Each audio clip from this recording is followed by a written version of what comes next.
नमस्कार दोस्तों, art visual art में आप सभी का एक बार फिर से स्वागत है। आई होप आप सभी अच्छे होंगे। और आज हम सॉल्व करने वाले हैं नेट विजुअल आर्ट का जून 2024 का वह पेपर जो बाद में 30 अगस्त को जो कंडक्ट करवाया गया था। और उसको मैं पूरे के पूरे 1 से लेकर 100 क्वेश्चन को हल करने वाली हूँ इस एक ही वीडियो में। और जो स्टूडेंट जो है मेरी वीडियो को पहली बार देख रहे हैं तो प्लीज़ मेरे चैनल को लाइक शेयर और सब्सक्राइब ज़रूर करें। फ्रेंड्स, मैं आपको बता दूं कि जो भी आर्ट की तैयारी कर रहे हैं, चाहे वो नेट की हो, चाहे वो केवीएस की हो, चाहे वो जो एनवीएस या किसी भी आर्ट के एग्ज़ाम की तैयारी कर रहे हो, तो उनके लिए ये वीडियो काफ़ी हेल्पफुल होने वाली है। और मेरे चैनल पे आपको पिछले जितने भी नेट के क्वेश्चन पेपर हुए हैं, जितने भी पेपर हुए हैं 18 सालों से लेकर, मैंने एक जो है आर्ट की एक सीरीज तैयार कर रखी है। तो उस पे आप उन वीडियो को देख के जो है अपने आने वाले एग्ज़ाम को जो है वो क्रैक कर सकते हैं। तो इसी तरह से जो आज मैं सॉल्व करने वाली हूँ, तो आज करने वाली हूँ जून 2024 का जो नेट विजुअल का पेपर है उसको हम सॉल्व करने वाले हैं। तो इसमें पूरे के पूरे 100 क्वेश्चन एक ही वीडियो में रहेंगे और थोड़ी सी मेरी स्पीड जो है वो ज़्यादा रहेगी, क्योंकि मैं नहीं चाहती कि क्योंकि ये जो वीडियो है वो कम से कम 1-1.5 घंटे की बनने वाली तो है ही है। तो कम से कम जो है वो फालतू बातों पे ध्यान ना हो और सिर्फ टू द पॉइंट पे जो है वो डिस्कस हो, तो इसी पे ही मेरा फोकस रहता है। तो आइए अब ज़्यादा टाइम वेस्ट ना करते हुए सीधे आगे बढ़ते हैं हमारे पहले प्रश्न की तरफ। और आज की वीडियो का हमारा पहला प्रश्न है, दशा अवतार या नवग्रह जैसे विषय निम्नलिखित में से किस कला रूप में चित्रित किए गए हैं। तो सबसे पहले ऑप्शन में दिया गया है गंजीफास, चित्रकाथी, गोंड कला या पिथौरा कला। तो इसका जो सही आंसर है कि जो आपके दशावतार या जो नवग्रह जैसे जो चित्र होते हैं वो होते हैं आपके ऑप्शन नंबर ए गांजीफास। गांजीफास जो है ये एक प्रकार की जो है भारत के महाराष्ट्र में जो है एक जो है वो आदिवासी कला है। और यहाँ पे क्या होता है कि यहाँ पे जो है 3 व्यक्ति जो है वो 120 पत्तों को लेकर जो है एक खेल खेलते हैं। और यह खेल महाराष्ट्र में तो 120 पत्तों के साथ जो है 3 व्यक्ति खेलते हैं, लेकिन यही खेल जो है वो पश्चिमी बंगाल यानी कि वेस्ट बंगाल में भी खेला जाता है, लेकिन वहाँ पे जो है वो 5 लोग मिलके ये खेल खेलते हैं। और इसमें क्या होता है कि इस पत्तों के सारे जो है अगर जो है 12 पत्ते होते हैं तो 10 इसके जो है सेट होते हैं। और इन 10 सेटों में जो है भगवान विष्णु के, जैसे कि नाम इसमें रखा गया है दशा अवतार, मतलब भगवान विष्णु के जितने जो 10 अवतार है उसका ही जो उसमें प्ले किया जाता है, एक तरह से रोल यानी कि एक्ट किया जाता है इस तरह के इस जो है कांजी फास में। और अगर मैं जो है बात करती हूँ नवग्रह की, तो नवग्रह में भी जो है 9 ग्रहों की बात की गई है, जैसे कि सूर्य, मंगल, बृहस्पति, चंद्रमा आदि सभी का जो है वो एक इसी पद्धति में इन्हीं पत्तों के सहारे जो है वो एक खेला जाता है। और इसी कला को या इसी कला के रूप को हम जो है गजीफास कहते हैं। तो इस तरह से ए is the right answer. Next आगे बढ़ते हैं नेक्स्ट क्वेश्चन की तरफ। सेकंड क्वेश्चन है हमारा, चीनी कला पर पश्चिमी संस्कृति का प्रभाव निम्नांकित में से कौन सा राजवंश निरूपित करता है।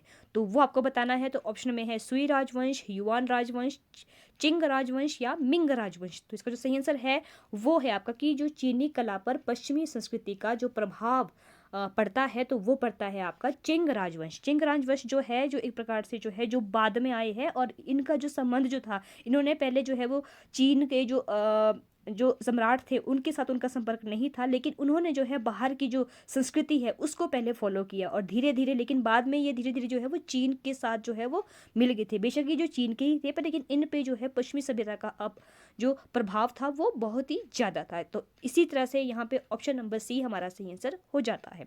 नेक्स्ट आगे बढ़ते हैं क्वेश्चन नंबर 3 की तरफ। तो यहाँ पे दिया गया है कि कलाकार जैको पो वेलिनी से संबंधित तथ्य को चुनिए। तो आपको बताना है कि जो कलाकार है जैकोपो, तो उनसे संबंधित क्या कौन कौन से तथ्य है तो वो आपको बताने हैं। ऑप्शन में दिया गया है वेनिस की चित्रकला में नई आत्मा अंतः स्थापित करने वाले पहले व्यक्ति थे, या उनकी चित्रकला में प्रयुक्त प्रकृति में हर्ष और कल्पना प्रकट होती है, या सी में है नाटकीय आंदोलनों के प्रभावित और सारभूत कला में बढ़ती हुई अभिरुचि थी, या उन्होंने कांस्य उच्चावच रिलीफ हेरो हेरोजस फीस्ट बनाया जो दुखांत क्षण को निरूपित करता है, या फिर लास्ट में है डुक्टो के अति महत्वपूर्ण कलाकार है।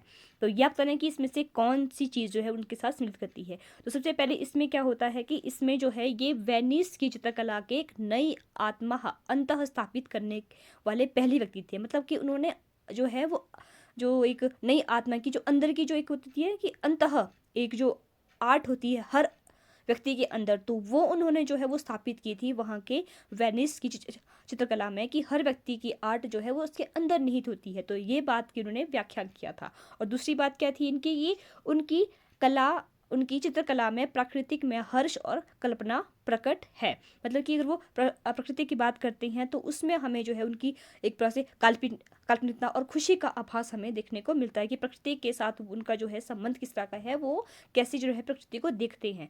तो इस तरह से ए और बी ऑप्शन नंबर ए हमारा सही आंसर हो जाता है। नेक्स्ट आगे बढ़ते हैं क्वेश्चन नंबर 4 में। वासुकी रंग परंपरा में निम्नलिखित में से किस रंग को नवे रस के रूप में शामिल किया जाता है? तो ये तो बहुत ही आसान क्वेश्चन है, तो ये है आपका ऑप्शन नंबर डी, शांत रस। नेक्स्ट है 5 क्वेश्चन, सही सेंस सेरिफ फॉन्ट को चिन्हित कीजिए। तो आपको बताना है कि जो सेंस सेरिफ फॉन्ट है वो कौन कौन से है। तो पहला है आपका यूनिवर्स, फ्यूचरा, हेल्वेटिका, बास्केटविले या अवा द गार्दे। तो सबसे पहले जो है इसमें जो आपका सेंस सेरिफ, और ये क्वेश्चन भी बहुत बार रिपीट हो रहा है तो इस बात पे ध्यान देना है। तो सबसे पहले आपका जो है यूनिवर्स है, फ्यूचरा है, हेल्वेटिका है, और आपके अवा गार्दे है। इसमें बास्केटविले नहीं है। तो ए बी सी और E option number A is the right answer. Next आगे बढ़ते हैं क्वेश्चन नंबर 6 की तरफ। त्रिपुरांतक मूर्ति 12वीं शताब्दी में जिसका निर्माण किया गया था, किवलूर तालुक के शरीर के किस भाग को उदर बंद उपस्थित है? तो ये आपको बताना है कि जो आपको पता है कि ये जो है त्रिपुरांत जो एक मूर्ति है ये एक्चुअल में जो है विष्णु भगवान की मूर्ति है, और ये जो इसका संबंध जो है वो किस तरह से जो है वो माना गया है तो वो आपको बताना है।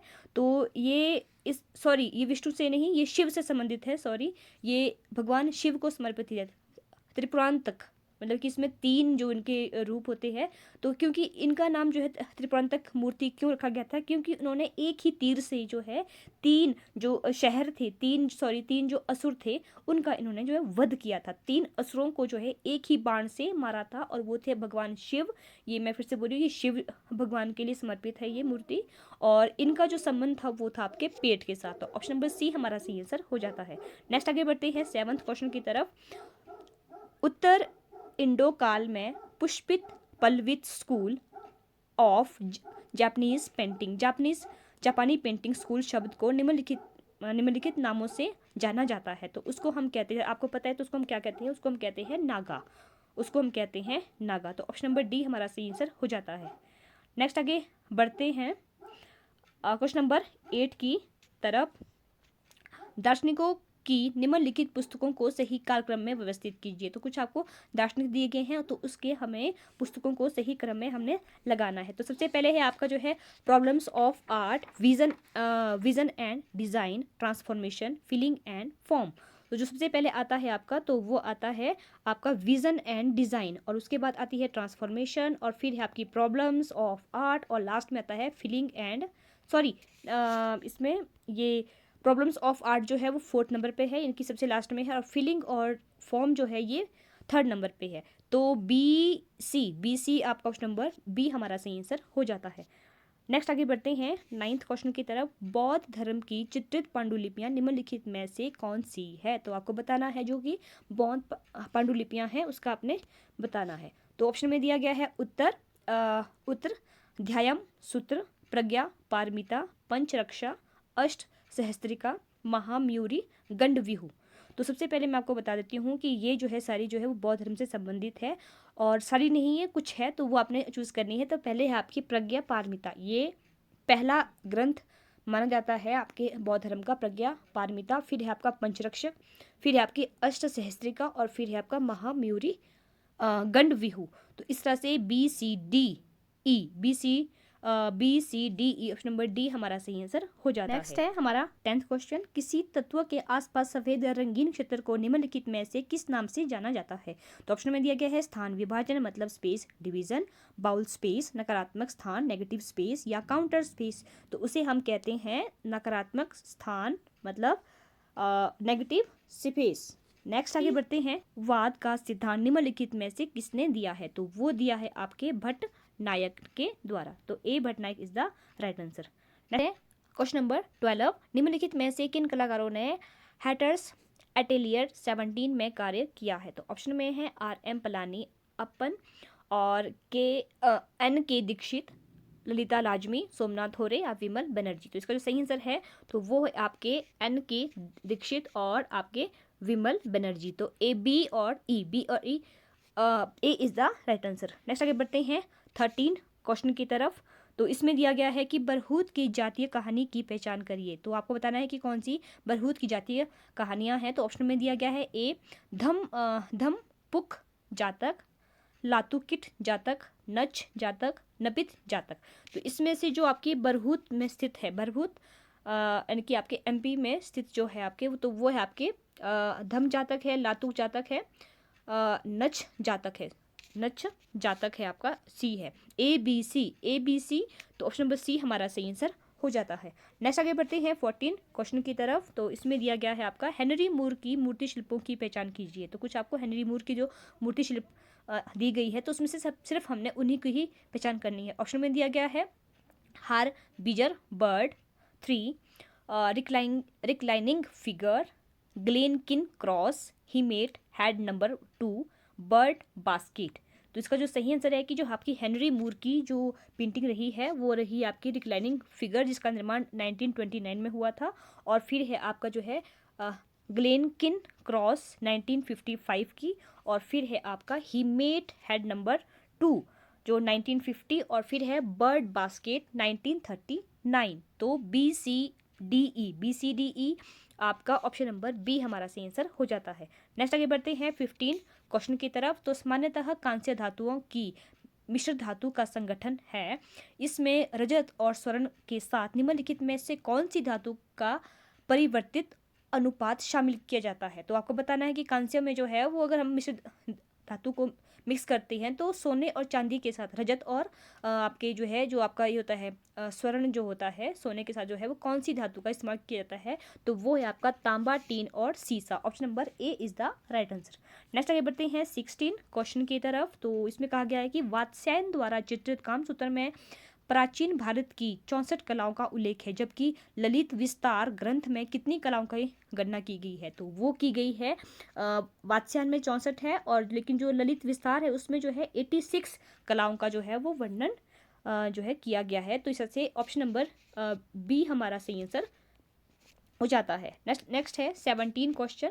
मूर्तिकला की मथुरा शैली में चित्त मुद्राओं यानी कि भाव को उद्दिष्ट करने वाले के निर्वचन को चिन्हित कीजिए। तो जो आपकी मूर्तिकला में मथुरा शैली की मुद्राओं का या उनके भावों को जो प्रकट करती है, मतलब कि मथुरा शैली में जो सबसे पहले आपकी कुषाण काल के समय की जो है इसमें बात कर रहे हैं। तो उस समय की जो मथुरा शैली जो रही है महात्मा बुद्ध की कि वहाँ पे किस तरह की उसमें जो है मूर्तियों का निर्माण किया गया, तो उसकी जो भाव भंगिमा है, मतलब कैसी उन मूर्तियों को तराशा गया है, उसमें क्या चीज़ लेके जो है उन मूर्तियों को दिखाया गया है, तो उसके बारे में जो है वो बात की गई है। तो पहला है जो आपका ऑप्शन में है कि पृष्ठभाग के सामने की हथेली के अंगूठे से जुड़ी दिशा सूचक अंगुल होती है, या इस मुद्रा में महात्मा बुद्ध को उपदेश देते हुए दिखाया गया है, या इससे इनके अनुयन का प्रयास अभिव्यक्त होता है, या यह मुद्रा मध्यम उंगली से जुड़े अंगूठे को दर्शाती है। तो इसमें जो आपके कुषाण काल से संबंधित है, तो सबसे पहली बात तो ये है कि इस मुद्रा में महात्मा बुद्ध को उपदेश देते हुए दिखाया गया है। जो भी आपकी कुषाण काल की जो मूर्ति बनी है मथुरा में, तो वहाँ पे जो है बुद्ध को उपदेश देते हुए दिखाया गया है। और इसके साथ साथ जो है इसमें इसके जो है अनुनयन का प्रयास अभिव्यक्त किया गया है। अनुनयन मतलब कि जो उसकी जो हाव भाव है उसको सेम टू सेम वैसे ही जो है इसको ढालने की कोशिश की गई है। तो बी और सी आपका ऑप्शन नंबर बी हमारा सही आंसर हो जाता है।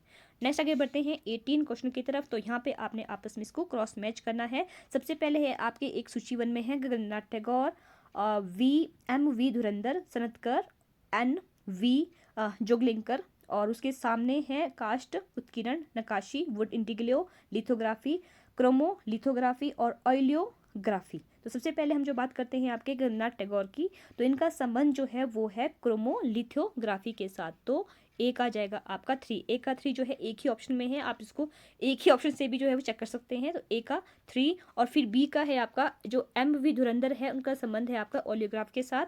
स्नतकर का संबंध है आपके जो कास्ट उत्कीर्णन की वुड इंडिग्लो के साथ, और जो है एन वी जोग लेकर है, तो इनका संबंध आपके जो है लिथोग्राफी के साथ है। तो इस तरह से ऑप्शन नंबर ए हमारा सही आंसर हो जाता है।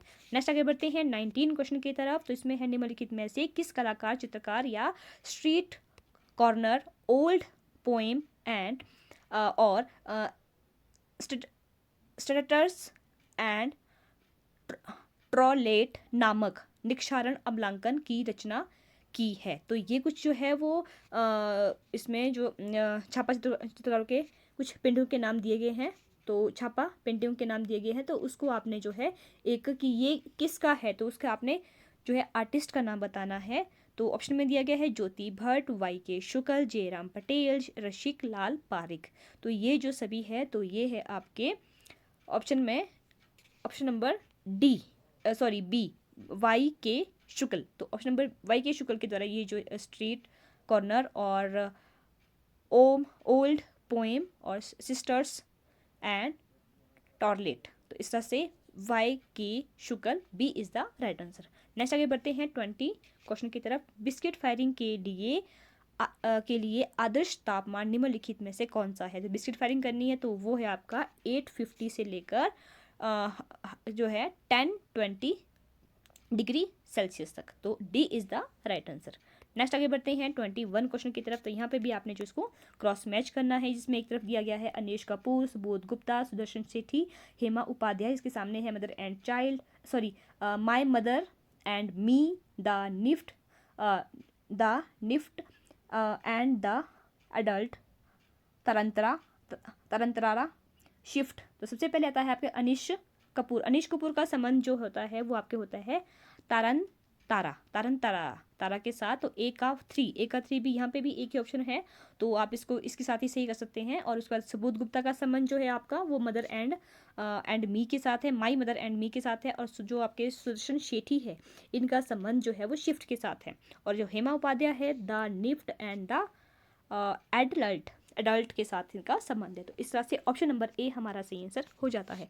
नेक्स्ट आगे बढ़ते हैं 22 क्वेश्चन की तरफ। तो यहाँ पे भी आपको सूची 1 को सूची 2 के साथ सम्मिलित करना है। तो इसमें सबसे पहले जो आपको दिया गया है सूची 1 में ए रामचंद्रन,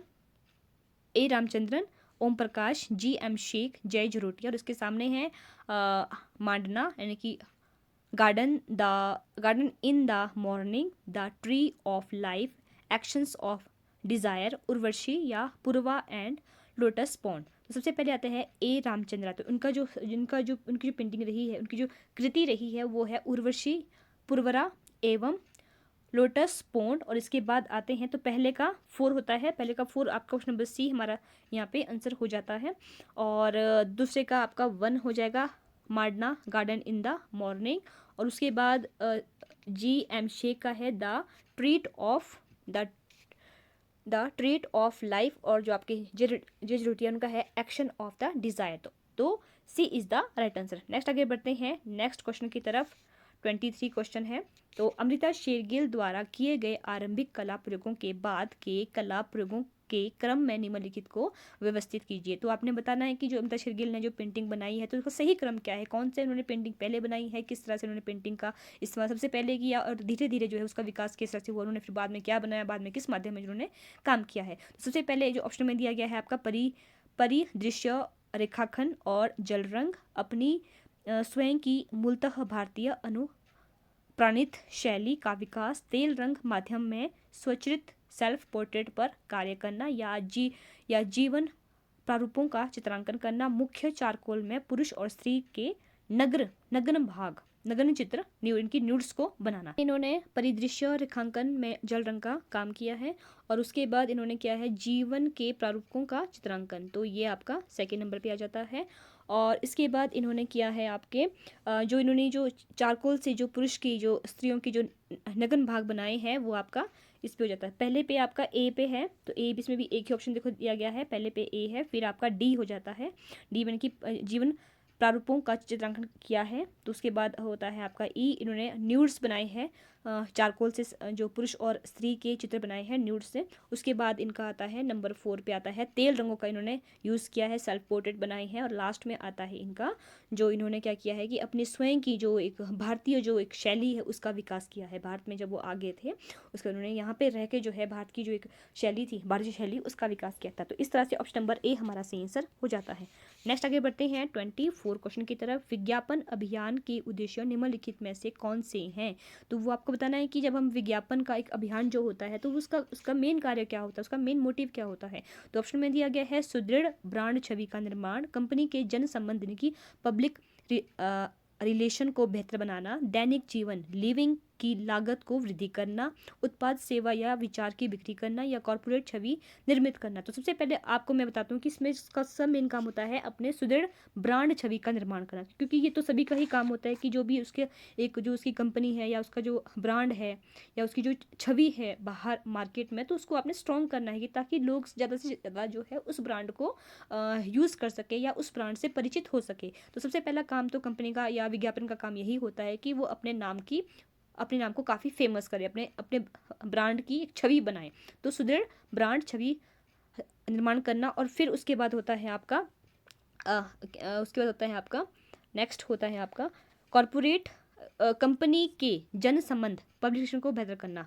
तो कंपनी के साथ जो है रिलेशन को भी यह जो है बहुत स्ट्रॉन्ग करता है, लोगों के साथ को जो कि कंपनी से लोग जो है जुड़े, उनको उसको समझे कि ये कंपनी हमें ये चीज़ प्रोवाइड जो है करवा रही है, उसमें इतनी लागत होती है या इसका काम इतना बेस्ट है या इतना ये ब्रांडेड कंपनी है। जिसे होता है ना कि ब्रांडेड कंपनी जिसके नाम ही जब किसी का बिक जाता है तो लोग अपने आप उस पर जो है वो ट्रस्ट कर लेते हैं और उससे जो है वो सामान अपना ले लेते हैं, और हम आंख बंद करके भी सिर्फ ब्रांड का नाम सुनते हैं और उसके साथ ही हम जो है उस पर विश्वास करके उसको हम जो है उसको सेल आउट कर देते हैं। तो इस तरह से बी जो है कि कंपनी के जन संबंधों को भी इसको बेहतर बनाना होता है। और उसके बाद आता है कि कॉर्पोरेट छवि का निर्माण करना, जो एक उसकी जो छवि होती है एक अच्छी छवि, कॉर्पोरेट छवि का निर्माण करना भी विज्ञापन अभियान का एक उद्देश्य होता है। तो A B D option number A B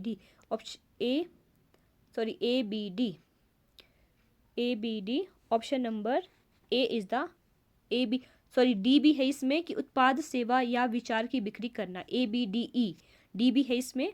तो option number A is the right answer. Next आगे बढ़ते हैं 25 क्वेश्चन की तरफ। तो इसमें दिया गया है कि नाम गाबों की मूर्तियों का सही अनुक्रम चुनिए। तो नाम गाबों की जो मूर्ति है इसको आपने सही सीक्वेंस में लगाना है। तो ऑप्शन में दिया गया है model for construction in space arch number 2, linear construction in space number 3 with red, translucent variation on spheric theme, या सर्कुलर रिलीफ। तो इसका जो सही सीक्वेंस है, तो सबसे पहले जो है आपका आता है वो आता है सर्कुलर रिलीफ। उसके बाद आता है आपका translucent variations on spheric theme, मतलब ये पहले आपका डी। तो डी ऑप्शन कहाँ पे है, यहाँ पे है, एक क्वेश्चन में है। तो डी, सी, और फिर नंबर 3 पे आपका है लीनियर कंस्ट्रक्शन वाला, और नंबर 1 पे है जो सबसे लास्ट में इन्होंने जो किया था वो है model for construction in space arch number 2। तो option number A is the right answer. Next आगे बढ़ते हैं 26 क्वेश्चन की तरफ कि मुगल काल में फारसी में अनुदित भारतीय महाकाव्य ग्रंथ और निम्नलिखित में से कौन से हैं। तो वो आपको बताना है। तो सबसे मुगल काल में जो उन्होंने फारसी में अनुवाद किए थे भारत के जो भी महाकाव्य है उसके नाम क्या है। महाभारत है, रामायण है, अर्थवेद है, अथर्ववेद है, अंगसूत्र है, या रीति रहस्य है। तो वो है आपके सबसे पहले आपका जो महाभारत का भी इन्होंने जो है वो फारसी में अनुवाद किया था, महाभारत का भी है, और आपके रामायण का भी किया है, अथर्ववेद का भी किया है, और अंगसूत्र और जो रीति रहस्य है इसका नहीं किया है। तो इन तीनों का किया है। तो A B C option number A हमारा सही आंसर हो जाता है। नेक्स्ट आगे बढ़ते हैं 27 क्वेश्चन की तरफ। निम्नलिखित में से कौन सी पेंटिंग के जी सुब्रमण्यम द्वारा चित्रित नहीं की गई है, इस बात का ध्यान रखना है कि आपको पूछा क्या गया है। तो इसमें नहीं बोला गया है, तो प्लीज़ ध्यान से क्वेश्चन को पढ़ना, क्योंकि कई बार हम जो है जल्दबाजी में इस चीज़ का ध्यान हम नहीं रख पाते हैं। तो यहाँ पे बोला गया है कि जो नहीं की गई है तो वो नहीं है। तो सबसे पहले है आपका जो है इसमें जो आपकी इमेज 2 है, ये इमेज 2 जो है वो नहीं है। बाकी जो है still life with turning women, सिस्टेट वुमेन, और उसके बाद है आपका फिगर्स इन स्टूडियो। ये सभी की सभी जो है वो सुब्रमण्यम जी की पेंटिंग रही है, लेकिन जो इमेज 2 है वो नहीं है, तो C is the right answer.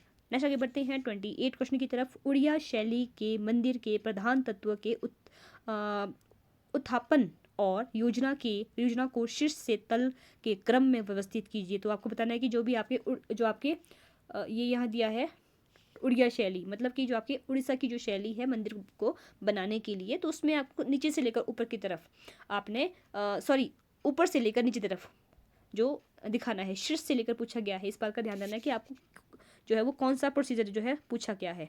तो इसमें बोला गया है शीर्ष से, टॉप से लेकर, ऊपर से लेकर नीचे की तरफ जो है वो आपने बतानी है। तो सबसे पहले आपको पता है कि सबसे ऊपर जो है वो कलश होता है, और उसके बाद जो नंबर 2 में क्या होता है, कलश के बाद होता है आपका अम्लांकन।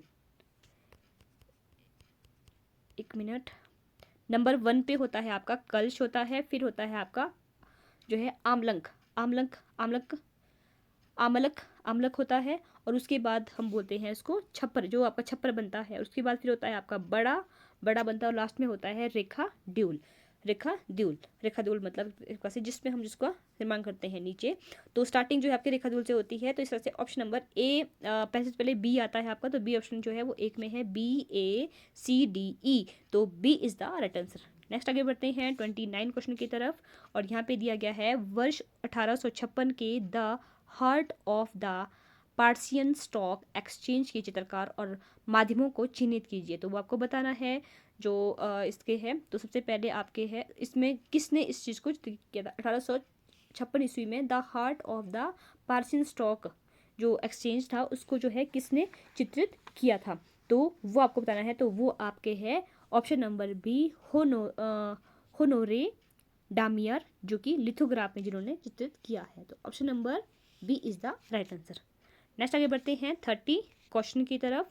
ग्राफिक डिज़ाइन शब्द के संदर्भ में निम्नलिखित को उनके आविष्कारक सृजन के अनुसार सही अनुक्रम में व्यवस्थित कीजिए। तो आपने ग्राफिक डिज़ाइन की जो एक पद्धति है, जो एक सीक्वेंस है, उसको आपने सही इसमें डालना है। सबसे पहले दिया गया है आपका सेनेफिल्डर ने लिथोग्राफी का आविष्कार किया। मिस्र का प्रथम टाइपफेस है। बेल दृष्टिबाधितों के लिए लेखन पद्धति है, या लैंसटन मोनोटाइप मशीन है। तो सबसे पहले जो क्या आता है, वो जो इसका जो सीक्वेंस है वो यही का यही जो है वो सही है। मतलब पहले 1 पे ये किया, फिर 2 पे मिस्र का जो है वो टाइप फेस किया गया है, तो 3 पे ब्रेल लिपि का आविष्कार हुआ, फिर आपके जो है वो मोनोटाइप का आविष्कार हुआ। तो ABCD option number A is the right answer. Next आगे बढ़ते हैं 31 क्वेश्चन की तरफ। तो यहाँ पे दिया गया है ऐहोल स्थित लड़खन के, इनकी लाडखान है ये, लाडखान के मंदिर की स्थापत्य कला की विशेषताओं को चुनिए। तो आपको बताना है, ऑप्शन में दिया गया है वृहद मंडप प्रारूप का मंदिर, वलयित अधिष्ठान पर खड़ा, या इसमें 8 स्तंभ है जो 2 आयतों के विन्यासित हैं, या लाडखान की छत पर मध्य हॉल के ठीक ऊपर दूसरे बड़े श्राइन पर बाह्य दीवारों पर बिना किसी मूर्ति के खड़ी है। तो इसमें से जो सही है तो वो आपको बताना है। सबसे पहली बात है कि जो ये है ये वृहद मंडप प्रारूप का मंदिर है। इसमें जो है काफ़ी जो है ये बहुत बड़ा है मंदिर है, और इस वजह से ही वृहद मंडप प्रारूप कि इसका जो मंडप है, बृहद मंडप, इसका जो प्रारूप है ये बहुत बड़े मंडप पे बनाया गया है। उसके बाद है वलयित अधिष्ठापन पर खड़ा है, ये बहुत बड़े इस पे भी खड़ा है, और जो कि बहुत बड़ा मंदिर है आपका ऐहोल का मंदिर। ए और B A is the right answer. Next है 32 क्वेश्चन। तो यहाँ पे भी आपने आपस में इसको सम्मिलित करना है। तो ऑप्शन में दिया गया है सूची 1 और सूची 2। तो सबसे पहले दिया गया है आपका जो है spit bite, Dutch, modern, horse, commerce और स्यूट, और इसके सामने है series of prints, not for sale, aquatint और कॉपर इचिंग। तो सबसे पहले हम बात करते हैं स्विफ्ट बाइट की। स्विफ्ट बाइट जो है जिसका संबंध आपके एक्वांटिन के साथ है, एक्वांटिन का संबंध इसके साथ है। तो एक का थ्री आपके ऑप्शन नंबर डी में है, तो एक का 3 हो जाएगा। उसके बाद आता है आपका डच मॉडर्न, तो ये आपका डच मॉडर्न का संबंध आपके कॉपर इचिंग के साथ है। और फिर आता है आपका हॉर्स कॉमर्स, और इसका संबंध आपके सीरीज ऑफ प्रिंटर्स इसका संबंध जो है आपके नॉट फॉर सेल के साथ है। हॉर्स कॉमर्स का संबंध नॉट फॉर सेल के साथ है, और जो आपका सूट है इसका संबंध है सीरीज ऑफ प्रिंटर्स के साथ है। तो इस तरह से ऑप्शन नंबर डी हमारा सही आंसर हो जाता है। नेक्स्ट आगे बढ़ते हैं नेक्स्ट क्वेश्चन की तरफ। तो इसमें दिया गया है 33 क्वेश्चन। तो पिचवाई पेंटिंग्स के ऐतिहासिक पृष्ठभूमि को चिन्हित कीजिए। तो आपकी जो पिचवाई की जो पृष्ठभूमि है उसको आपने चिन्हित करना है। तो ऑप्शन में दिया गया है, ए में दिया गया है 900 वर्ष प्राचीन कला रूप, इसे पुरातन गुरु विषय परंपरा में सिखाया जाता है, मूलतः कागज पर चित्रित किया जाता है, इसे जैव रंगों की चित्रित किया जाता है, या ये पेंटिंग पुष्टि मार्गी धार्मिक परंपरा के मंदिरों में पाई जाती है। तो सबसे पहले जो होता है आपका, तो इसमें जो आपका इसे पुरातन गुरु शिष्य परंपरा में सिखाया जाता है। तो जो आपकी पिचवाई पेंटिंग है, आपको पता है पिचवाई पेंटिंग जो है वो भगवान कृष्ण के लिए समर्पित होती है, मतलब कि उसमें भगवान श्री कृष्ण से संबंधित पेंटिंगों को कपड़े पे बनाया जाता है। तो इस तरह से ये क्या है, ये गुरु शिष्य परंपरा का में इसको सिखाया जाता है, और इसे जैव रंगों से चित्रित किया जाता है। अब जैसे भगवान के लिए है तो इसमें जो रंग होते हैं वो मुख्यतः जैव रंगों का इस्तेमाल किया जाता है। और उसके बाद होता है ये पेंटिंग पुष्टि मार्ग धार्मिक परंपरा के मंदिरों में पाई जाती है। और आपको मैंने अभी भी बताया कि ये जो पिचवाई पेंटिंग है ये भगवान श्री कृष्ण के लिए समर्पित है, मतलब कि धर्म से संबंधित है, और ये जो है आपके मंदिरों में पाई जाती है। तो इस तरह से B D E option number B is the right answer. Next आगे बढ़ते हैं 34 क्वेश्चन की तरफ। बट तालाब प्रिंटर्स निम्नलिखित में से या निम्नांकित की साक्षी है तो किसका साक्षी है? जो आपकी बट तालाब प्रिंटर्स होते हैं तो किसका साक्षी होते हैं? तो ऑप्शन में दिया गया है उत्कीर्ण अधिकांशतः सूत्रधार या शांकरी जाति से संबंधित है, कालीघाट पटुआ बट तालाब प्रिंटर्स का मुद्रण करते थे, या बट तला साहित्य का लक्ष्य अर्ध शिक्षित पाठक पर था, या बामा पादा बनर्जी और रमेंद्र नाथ चक्रवर्ती बट तला कलाकार थे, या पौराणिक मिथ्यक शास्त्र शिक्षा शास्त्रीय पेडागोजी साहित्य और दंत तथा कथा आधारित प्रेमांकन इसकी विषय वस्तु थी। तो इसमें से जो आपको सही जो इसका ऑप्शन है तो वो आपको चूज करना है। तो पहले इसका क्या है कि इसका जो उत्कीर्ण है वो अधिकांश सूत्रधार और शांकरी जाति के से संबंधित है, मतलब कि जो शंकरी और जो सूत्रधार की जो जाति रही है उनका काम जो है ये बट तला प्रिंटर्स का काम करना था। तो ये बात बिल्कुल सही है। और उसके बाद है कि बट तला साहित्य का लक्ष्य अर्ध शिक्षित पाठक पर था, मतलब कि जो ज़्यादा मतलब कि पढ़ते नहीं थे, मतलब कि जो थोड़े से मतलब कि जिनकी पढ़ाई में उतनी ज़्यादा मतलब जिन्होंने महारत हासिल नहीं की थी, जो मतलब उतने अच्छे पढ़े लिखे नहीं थे। हम अगर सिंपल भाषा में ये बात कहें कि जिनका पढ़ाई में उतना रुझान नहीं था या जिन्होंने कम शिक्षा ग्रहण की थी, तो वो लोग भी जो है उन लोगों को शिक्षित करना मतलब एज ए आर्टिस्ट के तौर पे, तो उनको जो है वो वट तला प्रिंटर्स की शिक्षा दी जाती थी। और लास्ट में क्या दिया गया कि ये पौराणिक मिथ्यक शास्त्र या आपकी पेडागोजी होगी साहित्य दंत आदि के आधार पर ही जो है इसको पेंटित या इसको चित्रित किया जाता था। तो यहाँ पे है ACD। तो option number ACD option number B is the right answer.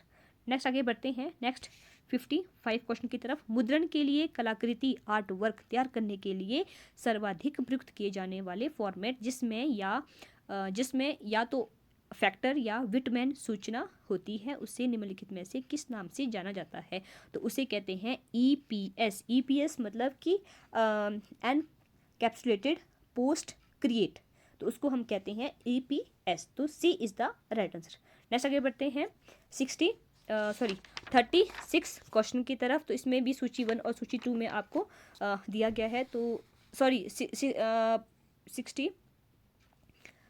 36 में तो एक तरफ में दिया गया है द महाराज, अपू, व्याघ्र, शुभांकर, टाइगर, मस्ट और गट्टू। उसके सामने दिया गया है राष्ट्रीय मंडल खेल दिल्ली एशियन पेंट्स या 1982 एशियाई खेल।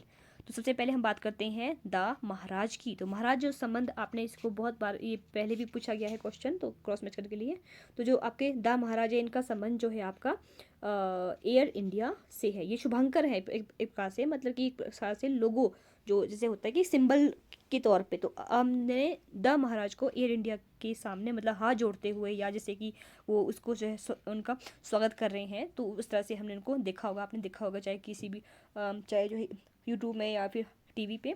तो ये जो है एयर इंडिया के लिए एक सिंबॉलिक का काम करते हैं। फिर अप्पू जो है, अप्पू का संबंध जो है आपका जो 1982 में एशियाई जो खेल हुआ था उसमें जो है अप्पू को एक दिखाया गया था। तो इस तरह से जो है अप्पू का संबंध 1982 एशियाई खेल के साथ है। फिर आपका है व्याघ्र शुभांकर टाइगर, तो ये इसका संबंध जो है राष्ट्रीय मंडल जो दिल्ली में जो खेल हुआ था उसके उसमें जो है इस टाइगर मस्कट को जो है वो एक लोगो के तौर पे या शुभंकर के तौर पे जो है वो रखा गया था। और लास्ट में आता है गट्टू, गट्टू का संबंध जो है वो एशियन पेंट के साथ है। जो एशियन पेंट में देखा होगा आपने, एक हाथी को दिखाया गया था कि कितना स्ट्रॉन्ग जो है वो हाथी का जोड़ होता है दो गट्टू करके। तो इस तरह से जो है ये डी का जो आपका ऑप्शन नंबर सेकंड हो जाता है। तो यहाँ पे जो सही जो इसका आंसर है वो ऑप्शन नंबर बी में है, तो B is the right answer. Next आगे बढ़ते हैं 37 क्वेश्चन की तरफ। भारतीय कला के सही कालक्रम का को चुनिए। तो भारतीय कला को सही जो इसमें भारतीय कला के सही क्रम को चुनना है। तो आपको दिया गया है चंदेल, राष्ट्रकूट, होयसल या कुषाण, इनकी मथुरा से संबंधित। तो सबसे पहले आपको पता है सबसे पुरानी जो होती है वो आपकी कुषाण काल से संबंधित है। फिर आपका राष्ट्रकूट है, फिर आपका चंदेल है और लास्ट में आपका एहोल्स है। तो ए पहले आपका डी आता है, तो डी का एक ही ऑप्शन है, डी बी ए सी। तो ए is the right answer. Next आगे बढ़ते हैं 83 क्वेश्चन की तरफ। 12वीं शताब्दी की सोम स्कंद वेलांक नम मूर्ति में उमा और शिव के बीच में खड़े देवता निम्नलिखित में से कौन से। अब आपको पता है कि उमा और शिव के बीच में कौन कौन खड़े होंगे, तो उनके उनके बेटे या बेटे में कौन हो सकता है। उनका पता है कि भगवान शिव के दो बेटे हैं, एक जो है भगवान गणेश जी है और एक आपके दूसरे आपके कार्तिकेय जी है। तो उसमें से आपको बताना है कि वो किसकी मूर्ति थी। तो यहाँ पे दिया गया है आपका सुब्रमण्यम, गणेश, चंद्रशेखर या चंडी कृष्ण, तो जो है चंडीकेश्वर। तो यहाँ पे जो है वो गणेश नहीं है, तो उनके बीच में सुब्रमण्यम है। सुब्रमण्यम जिनको जो कि आपके कार्तिकेय भगवान को भी कहते हैं। तो इस तरह से option number A Subramaniam is the right answer. Next आगे बढ़ते हैं 39 क्वेश्चन की तरफ। सुंक्यो भारत के निम्नलिखित में से किस राज्य की एओ जनजाति की देसी चित्रकला शैली है। तो वो है आपके नागालैंड की। ऑप्शन नंबर ए नागालैंड, मणिपुर, असम, उत्तराखंड या नागालैंड में से नागालैंड की ये जो है सुकियो ओ ए जनजाति की एक शैली है। इसमें क्या होता है कि इसमें ये जो है इसका मतलब जो आपका एओ का मतलब होता है कि एक नदी के उस तरफ वाला भाग, दूसरी साइड वाला भाग। तो ये जो जनजाति है तो ये मुख्यतः जो काफ़ी स्ट्रांग होते हैं और ये मानते हैं कि हम दूसरी नदी के उस तरफ से जो है वो हम यहाँ पे आए हैं, रहने के लिए आए हैं। तो इसी तरह से उस जनजाति को यानी कि अपने आप को ये जो है एहो कहते हैं, एहो। तो इस तरह से ऑप्शन नंबर डी हमारा Nagaland is the right answer. Next आगे बढ़ते हैं 40 क्वेश्चन की तरफ। तो यहाँ पे भी जो है हमने आपस में क्रॉस मैच करना है। तो इसमें एक तरफ दिया गया है Hera of Samos, 3 fates, Lysippos, एम्पर कार कल्ला, और उसके सामने दिया गया है वेटिकन संग्रहालय, ब्रिटिश संग्रहालय, बर्लिन संग्रहालय और लूव्र संग्रहालय। सबसे पहले आता है आपका हेरा ऑफ स्मोस। हेरा ऑफ स्मोस जिनका संबंध जो है आपके जो रखी गई है, जो पेंटिंग रखी है आपके जो रखी गई है आपके लूव्र संग्रहालय में पेंटिंग को रखा गया है। फिर है आपका थ्री फेट्स और इसको रखा गया है ब्रिटिश संग्रहालय में। और फिर ए का फोर आपका यहाँ पे है, ए का 4, बी का बी और सी का 1 जो आपका लिसिपोज जो है वो वेटिकन सिटी में रखा गया है, संग्रहालय में रखा गया है। और जो आपका एम्परर कारकल्ला है और ये आपके रखा गया है आपके बर्लिन संग्रहालय में। तो D is the right answer. Next है 41 क्वेश्चन। निम्नलिखित में से उस दार्शनिक को चिन्हित कीजिए जो मूर्तिकार का पुत्र तथा स्वयं भी मूर्तिकार था, मतलब कि उसका बेटा भी मूर्तिकार था और खुद भी वो मूर्तिकार था। तो ऑप्शन में दिया गया है प्लेटो, अरस्तु, सुकरात, पाइथागोरस। तो वो थे आपके ऑप्शन नंबर सी अरस्तु जो थे उनके जो है वो बेटा भी काम करते थे इसमें। और जो है इन्होंने क्या किया था, इन्होंने अभिव्यक्ति को दिखाया था। अभिव्यक्ति मतलब कि एक हर इंसान के अंदर की जो भी फीलिंग होती है तो उसको इन्होंने मूर्ति के माध्यम से जो है वो उस फीलिंग को उन्होंने जो है उस मूर्ति में उभारा था। तो इनका मानना था कि फीलिंग यानी कि अभिव्यक्ति का होना बहुत ही ज़रूरी है और अभिव्यक्ति को यानी कि उस फीलिंग को उन्होंने जो है अपनी जो नक्काशी में, अपनी जो मूर्तियों में इन्होंने चिन्हित किया था। तो सी सुकरात is the right answer. Next है 42 क्वेश्चन। बीमा जैसे अनेक उत्पाद सेवाएं निम्नलिखित में से किस विज्ञापन अपील का प्रयोग करते हैं। तो वो आपको बताना कि बीमा है जी, ये करवाओ, हम बीमा कब करवाते हैं, तो वह आपको थोड़ा सा अपने माइंड में रखना है। तो ऑप्शन में दिया गया है भावनात्मक अपील है, ये स्वास्थ्य अपील है, ये मनोवैज्ञानिक अपील है या फिर भयजन्य अपील है। तो ये तो बहुत ही आसान सिंपल सा एक, अगर आप अपना माइंड भी लगाते हैं। तो मतलब कि बीमा हम जो है कब करते हैं, किसी भी चीज़ का बीमा कब करते हैं, जब किसी चीज़ का नुकसान होने वाला होता है तो उसके लिए कि हाँ चलो उसके लिए सेफ्टी के लिए पहले ही हम जो है बीमा करवा दें, तो वो है आपका बाह्यजन्य अपील। तो D is the right answer. Next आगे बढ़ते हैं 43 क्वेश्चन की तरफ। नीचे दिए गए पदों शब्दों को उत्तरोत्तर बढ़ते क्रम में व्यवस्थित कीजिए। तो उसको आपने एक सीक्वेंस में लिखना है, बढ़ते क्रम में, ऊपर की तरफ आपने इसको लिखना है, ऊपर की तरफ इसको आपने बनाना है। तो पहला है आपका जो है संस्करण, निर्माण, एडिशनिंग, और जो प्रूफ, विलोपन, फिर है कैंसलेशन, प्रूफ, बोन इन, टाइरर, संख्यांकन, और प्रूफ, परीक्षण। तो इसका जो सबसे पहले जो आपका आता है, तो सबसे पहले है आपका जो है प्रूफ परीक्षण होता है, और उसके बाद आता है आपका टाइगर, बोन ए टाइगर, और फिर है आपका एडिशनिंग, संस्करण, निर्माण होता है, और फिर होता है आपका प्रूफ, विलोपन, फिर और लास्ट में होता है संख्यांकन। तो पहला है ई से स्टार्ट होता है आपका ऑप्शन नंबर बी, तो B is the right answer. Next आगे बढ़ते हैं 44 क्वेश्चन की तरफ। तो यहाँ पे भी सूची 1 को सूची 2 के साथ सुमेलित करना है। सूची 1 में है विलियम होगार्थ, मैरी कैसेट, गाय, नेक्स्ट है आपका जो है गाय, लोगोविन, एफ बी सॉल्विंस, और इसके सामने है रंगीन, निक्षारण, कलर्ड एचिंग, मेजोटेंट, उत्कीर्ण, इनग्रेविंग, बहुप्लेट निक्षारण, मल्टीप्लेट एचिंग। तो सबसे पहले आपको जो विलियम होगार्थ है, विलियम होगार्थ का संबंध जो है आपके वो रहता है आपके उत्कीर्ण के साथ, मतलब कि आपके इनग्रेविंग के साथ इनका संबंध रहता है। तो ए का थ्री जो है 2 ऑप्शन में है। चलो हम आगे करते हैं नेक्स्ट वाला कि मैरी के साथ का संबंध जो है आपके बहुप्लेट के साथ है, मतलब कि मल्टीप्लेट इचिंग के साथ है। इन्होंने बहुत सारे प्लेटों को एक साथ में चित्रित करने की कोशिश की है, तो उसको मल्टीप्लेट इचिंग कहते हैं। तो उनका संबंध जो है मैरी के साथ है। तो ये देखते हैं, तो ये आपका क्या है कि फर्स्ट का थ्री, और ये वाला ऑप्शन नंबर डी हमारा सही आंसर यहाँ पे है। आगे भी हम इसको पढ़ लेते हैं। तो सी का क्या है, सी का 4 हो जाता है, सी का 4 मैरी के साथ का, बी का 1, नहीं ये वाला इसमें डी वाला नहीं है, इसमें आपका जो है वो बी वाला है, सॉरी बी वाला है, मैंने इसको जो है वो गलत किया था। ए का 3, बी का 4 और सी का 2 क्या है मेजोटेंट, और उसके बाद जो है आपका जो डी का है, डी का आपका जो है वो 1 हो जाता है। एफ बी सॉल्विंग का संबंध जो है रंगीन निक्षारण के साथ है। तो B is the right answer. Next आगे बढ़ते हैं 45 क्वेश्चन की तरफ। तूतीनामा एक प्रसिद्ध भारतीय लोक कथा है, वह निम्नलिखित में से किस के लिए विख्यात है? तो वो है तूतीनामा, मतलब तोते की कथा। तो ऑप्शन नंबर सी तोते की कथा is the right answer. Next आगे बढ़ते हैं 46 क्वेश्चन की तरफ। चेन्नई के राजकीय संग्रहालय में रखी गई चोल कांस्य प्रतिमाओं का सही अनुक्रम में व्यवस्थित कीजिए। तो जो चेन्नई में जो एक चोल काल की जो कांस्य की मूर्तियां रखी गई उसको सही सीक्वेंस में लगाना है आपने। तो सबसे पहले है आपका जो इसमें जो ऑप्शन में हम पहले पढ़ लेते हैं ऑप्शन, तो वो है सपत्निक, विष्णु, त्रिपुरांतक, मणिक, वचकर और महिषासुरवर्धनी। तो सबसे पहले आता है आपका महिषासुरवर्धनी, फिर है आपका मणिक, वचकर, और फिर है त्रिपुरांतकर, और फिर लास्ट में है सपत्निक विष्णु। तो DCBE, तो DCBE आपके option number D is the right answer. Next आगे बढ़ते हैं 47 क्वेश्चन की तरफ। दुहिन शब्द निम्नलिखित में से किससे संबंधित है? तो ये है आपके रस के साथ संबंधित है।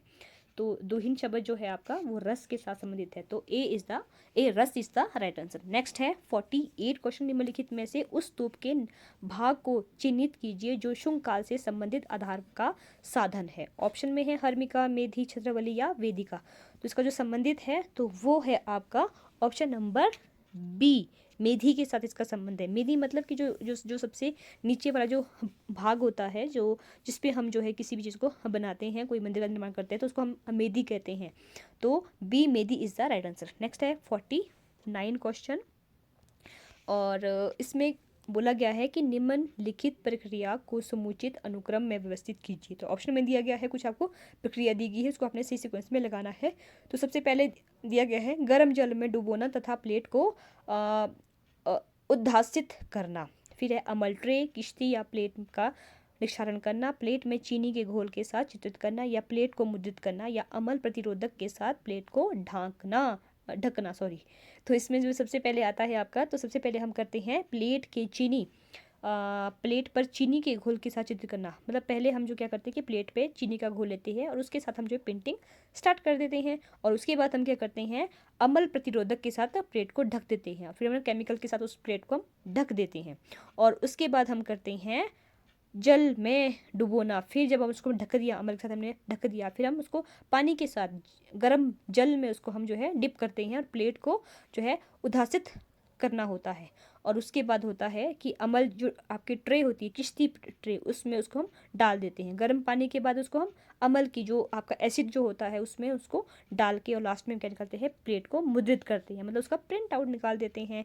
तो इस तरह से पहले आता है आपका सी, तो C option number C is the right answer. Next आगे बढ़ते हैं 50 क्वेश्चन की तरफ। तो यहाँ पे भी आपने आपस में इसको क्रॉस मैच करना है, सूची 1 और सूची 2 को। तो सूची 1 में दिया गया नागजीव, नागराज, जननी और शिशु, जगन्नाथ, शिबी जातक, उसके सामने है गुफा संख्या 19, तारा, 33 और 1। तो ये सभी के सभी जो है गुफाएं और उनके जो स्थान दिए गए हैं कि कौन सी गुफा में दिया गया है, कौन सी पेंटिंग, कौन सी भित्ति चित्र को जो है चित्रित किया गया है। सबसे पहले है नागराज। नागराज का संबंध जो है आपकी गुफा संख्या 19 में है, जननी और शिशु गुफा संख्या 17 में है, और जगन्नाथ आपके गुफा संख्या 33 में है, और शिवी जातक जो है गुफा संख्या 1 में है। तो सभी के सभी जो है वो सही इसमें मिलान दिए गए हैं। तो इस तरह से ए का 1, A B C, option number A is the right answer. Question है 51, पेरिस में प्रदर्शित की गई फ्रिज ऑफ लाइफ श्रृंखला को निम्न में से किसने चित्रित किया है? तो ऑप्शन में दिया गया है पिकासो, एडवर्ड मंग, जॉन मीरो या सल्वाडोर डाली। तो इसका जो सही आंसर है कि फ्रिज ऑफ लाइफ जो श्रृंखला जो बनाई गई है वो बनाई गई है एडवर्ड मंग के द्वारा। तो B is the right answer. Next आगे बढ़ते हैं 52 क्वेश्चन की तरफ। दो वर्णों के बीच के समायोजन के लिए प्रयुक्त शब्द कौन सा है? तो अब आपको बताना है, तो वो उसे कहते हैं आब्लिक, ओब्लिक, ब्रेक्टिंग, लीडिंग, कर्निंग। तो उसका जो सही आंसर है कि दो वर्णों के बीच में, मतलब कि दो अक्षरों के बीच में जो आपका समायोजन होता है उसे कहते हैं कर्निंग। तो D Corning is the right answer. Next आगे बढ़ते हैं 53 क्वेश्चन की तरफ, और इसमें दिया गया है कि किसी प्रिंट मेकर के द्वारा अच्छे और मूल प्रिंट के निम्नलिखित बातें होनी चाहिए। तो क्या क्या बातें होनी चाहिए? तो सबसे पहले ऑप्शन में दिया गया है कि जब तक कार्य को अंतिम रूप ना दे दिया जाए तब तक सृजन प्रक्रिया, संपादन, परिशोधन और पुनः कार्य से घनिष्ठ संबंध रखना। तो ये बात भी है कि ऐसा भी होना चाहिए इसमें। तो पहला एक तो बिल्कुल सही है कि अच्छा जो एक प्रिंट मेकर है हम उसी को तभी मानते हैं जब तक वो अपने काम को तब तक जो है वो पूर्ण करे, जब तक जो है वो एक अच्छा पुनः कार्य जो है उसका आपस में सही संबंध जो है स्थापित ना हो जाए।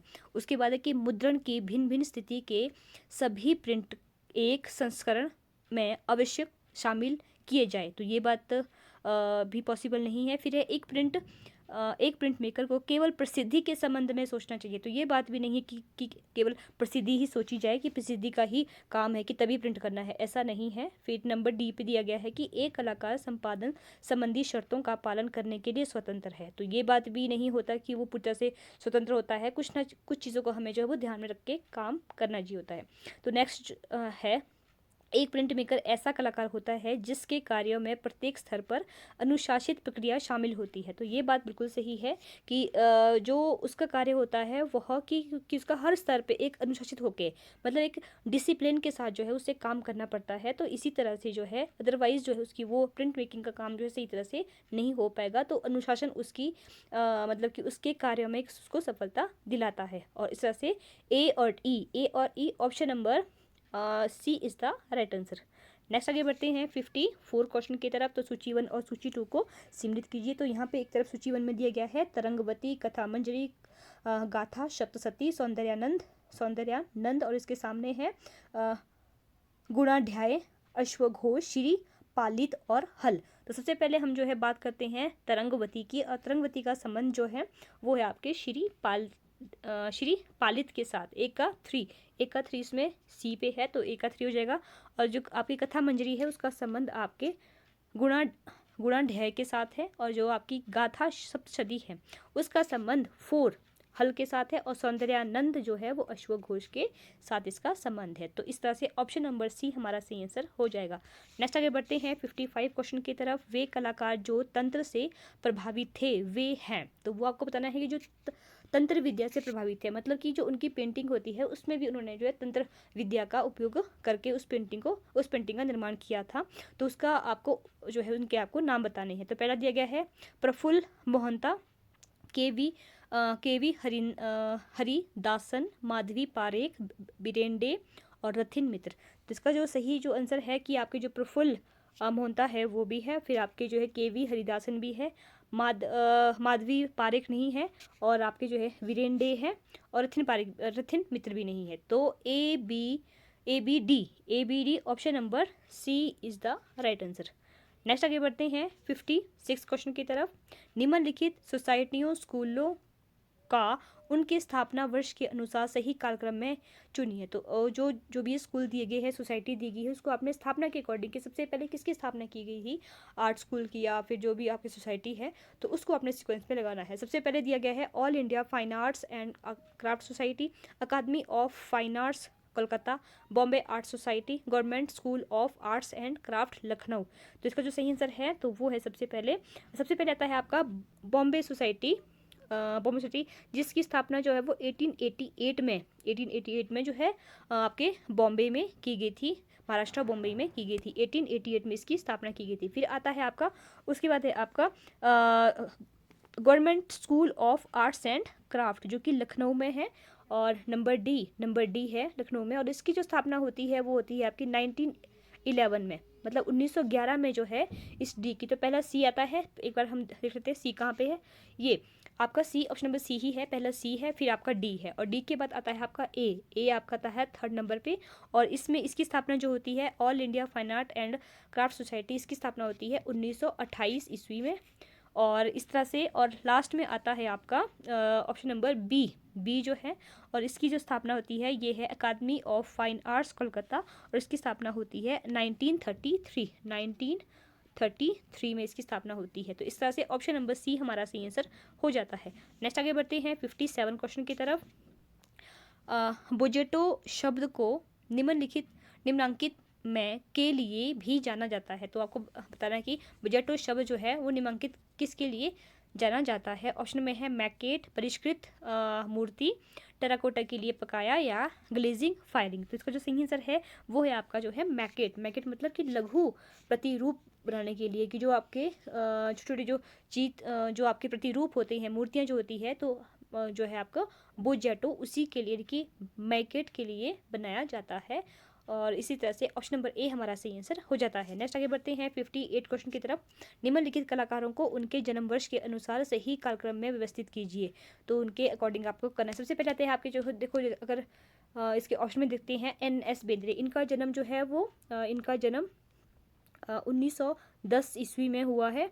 और फिर आपके जो है सरोज मुखर्जी का जो जन्म है, इनका जन्म 1907 ईस्वी 1907 ईस्वी इनका जन्म जो है वो माना गया है। और उसके बाद आते हैं आपके BC सन्याल सबसे जो है वो बड़े हैं, और इनका जन्म 1902 में या 1901 या 2 आसपास है इनका। तो कहीं भी किसी किताब में 1901 लिखा है, किसी किताब में 1902 भी लिखा है, पर लेकिन हम चलो इसके आसपास कहीं मानते हैं, 1902 लेके चलते हैं। और आपके आते हैं विनोद बिहारी मुखर्जी, इनका जन्म 1904 ईस्वी माना गया है। तो सबसे जो बड़े होते हैं, सबसे बड़े जो है वो आपके BC सन्याल है। तो सी, ऑप्शन नंबर सी है आपका डी में। तो डी उसके बाद आते हैं आपके विनोद बिहारी मुखर्जी, और उसके फिर है आपके सरोज मुखर्जी, और फिर लास्ट में आपके NS बेंद्रे। तो इस तरह से option number D is the right answer. Next आगे बढ़ते हैं 59 क्वेश्चन की तरफ। वर्ष 1922 में मोहनजोदड़ो की खोज निम्नलिखित में से किसने की थी। तो वो आपको बताना है।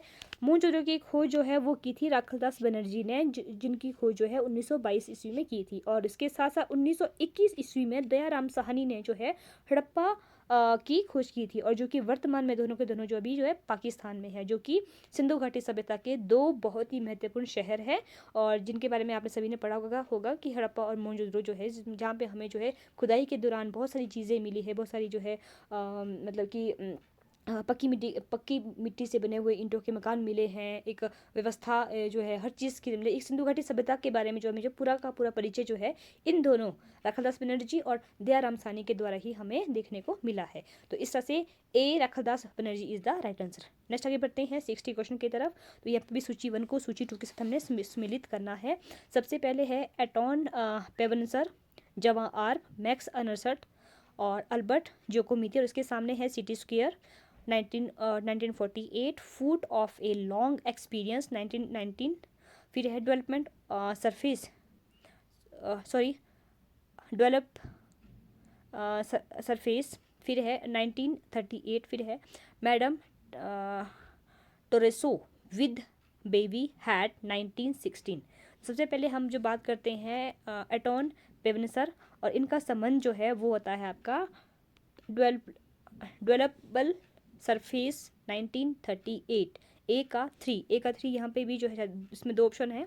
फिर हम आगे जो है बात करते हैं जुआन आर्क की। जुआन आर्क का संबंध है मैडम टोरेसो विद बेबी हैट 1916, तो ए का 4 बी का 4, तो बी का 4 और ए का 3, तो ये ऑप्शन नंबर बी हमारा सही आंसर हो जाता है। और सी का क्या आता है, सी का आता है अनर्स मैक्स अनर्स्ट का है food of a long experience 1990, और फिर है अल्बर्ट जोकोमिती, और इनका संबंध जो है वो सिटी स्क्वायर के साथ है।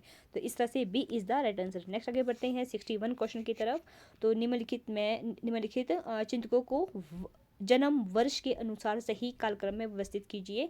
Alexander Baumgarten, Johann Joachim, Winckelmann, Immanuel Kant और जी ई लेसिंग। तो सबसे पहले जो आता है आपका, तो सबसे पहले है आपका जो है वो है आपका अलेक्जेंडर बॉमगार्डन है। फिर उसके बाद है आपका जोहान जोचिन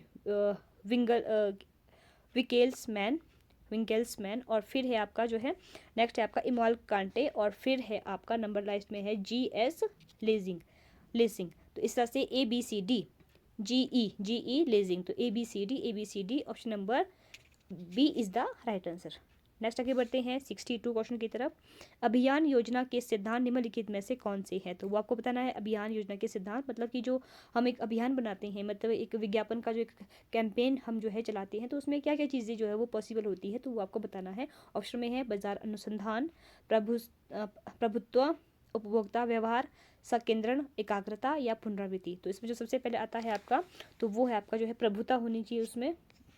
सबसे पहले आपका प्रभुता है, और उसके बाद आपका जो है संकेंद्रण, एकाग्रता भी होनी चाहिए, और आपके पुनरावृत्ति भी। अगर उसको आप बार बार उसको आप जो है वो चेक कर सकते हैं, तो उसको इसमें आप थोड़ा सा उसको मॉडिफाई भी कर सकते हैं। तो बी डी ई आपका option number D is the right answer. Next आगे बढ़ते हैं 63 क्वेश्चन की तरफ। हेलेनिस्टिक यूनानी कला का काल निम्नलिखित में से कौन सा है? तो ऑप्शन में दिया गया है 500 से 490 ईस्वी पूर्व, 490 से 480 ईस्वी पूर्व, 323 से 31 ईस्वी पूर्व, या 480 से 300 ईस्वी पूर्व। तो इसका जो सही आंसर है कि जो आपका हेलेनिस्टिक यूनानी कला है उसका जो समय पीरियड है वो है सी, 323 से लेकर 31 ईस्वी पूर्व तक इनका समय माना जाता है। तो C is the right answer. Next आगे बढ़ते हैं 64 क्वेश्चन की तरफ। रोम की मूर्तिकला की विशेषताएं बताइए। तो रोम की जो मूर्तिकला है तो वहाँ की क्या विशेषता रही है जो बाकियों से अलग है, तो उसको आपने बताना है। सबसे पहले है मूर्तिकला वास्तु शास्त्रीय आभूषण नहीं है, तो ये बात ये बात नहीं है। फिर है आपका नेक्स्ट है मूर्तिकला का रूप रिलीफ गुण शैली के अनुसार और पारंपरिक होता है, ये बात बिल्कुल सही है, तो बी आपका सही है इसके लिए।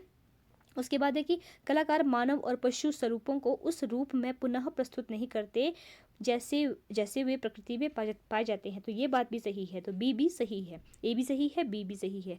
और उसके बाद हम बात करते हैं प्रस्तुतिकरण की पद्धति काफ़ी यथार्थपरक होती है, तो ये बात भी सही है कि जो आपके यूनानी जो आपकी जो रोम की जो कला होती है, तो वहाँ पे जो भी आप चीज़ें प्रस्तुत करते हैं तो वो काफ़ी यथार्थवाद है, मतलब कि जैसी दिखती है उसको वैसे ही जो है दिखाया जाता है मूर्तियों के अकॉर्डिंग, तो ये बात बिल्कुल सही है, तो बी।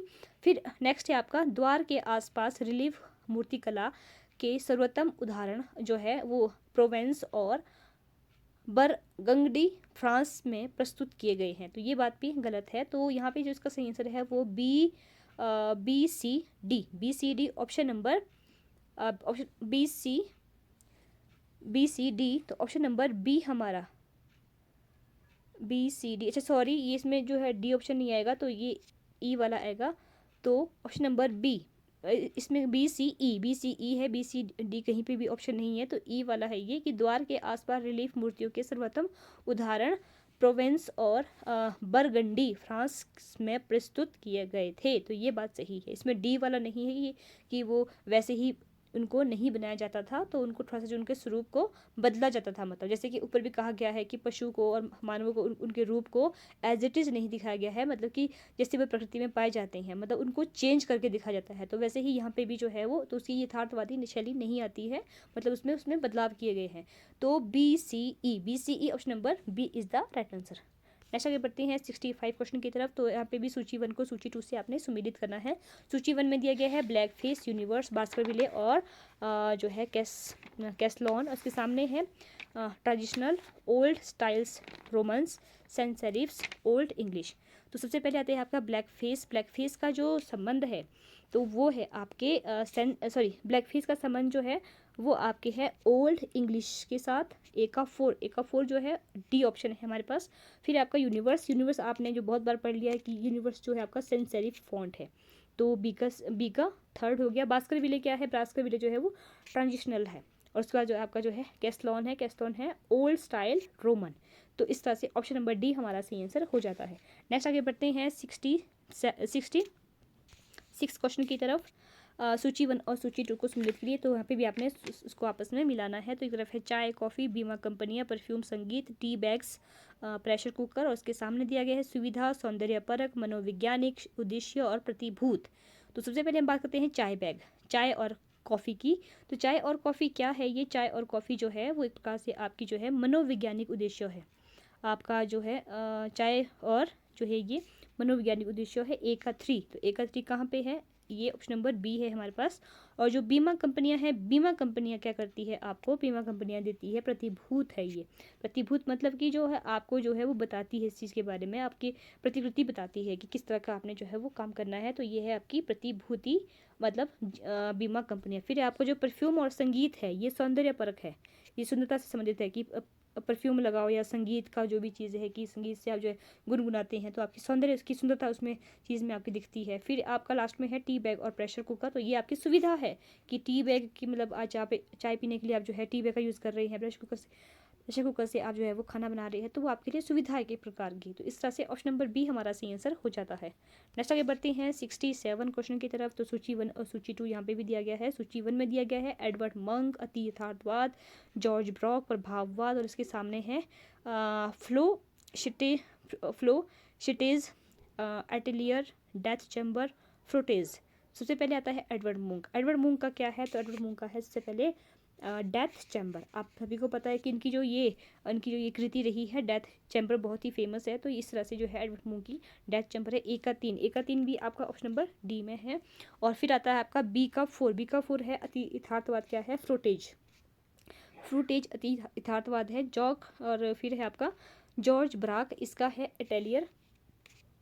और लास्ट में है प्रभाववाद और इसका है फ्लो शेटेज। तो इस तरह से option number D is the right answer. Next आगे बढ़ते हैं 68 क्वेश्चन की तरफ। तो इसमें कहा गया है emerald green, viridian green, magenta जैसे रंगों को निम्नलिखित में से क्या माना जाता है। तो ऑप्शन में दिया गया है बहु क्रोमेटिक रंग, मध्यवर्ती, चतुष्रंग या अस्थाई रंग। तो इनको हम मानते हैं अस्थाई रंग, मतलब जो स्थाई श्रेणी में नहीं आते हैं, तो इनको हम जो है कहते हैं अस्थाई रंग। किस किस को, एमराल्ड ग्रीन, विरिडियन ग्रीन और मेजेंटा को। तो इस तरह से option number D is the right answer. Next आगे बढ़ते हैं 69 क्वेश्चन की तरफ। Unique forms of community in space 1923 का मूर्तिकार निम्नलिखित में से कौन है। तो बताना है आपको। तो ऑप्शन में है एटोइने, पैवनसर, उम्बर्टो वोकियानी, हेनरी मातिस और कॉन्स्टेंटाइन ब्राकुसी। तो इसका जो आपका जो मूर्तिकार रहा है तो वो है आपका जो है ऑल्बर्टो वोकियानी। तो ऑप्शन नंबर बी हमारा सही आंसर हो जाता है। नेक्स्ट आगे बढ़ते हैं 70 क्वेश्चन की तरफ। तो 70 क्वेश्चन में क्या दिया गया है कि पॉल गॉगकिन की पेंटिंग में प्रदर्शित रंग अनुप्रयोग को चिन्हित कीजिए। तो उसमें जो आपको जो रंग दिखाया गया है उसको आपने चिन्हित करना है।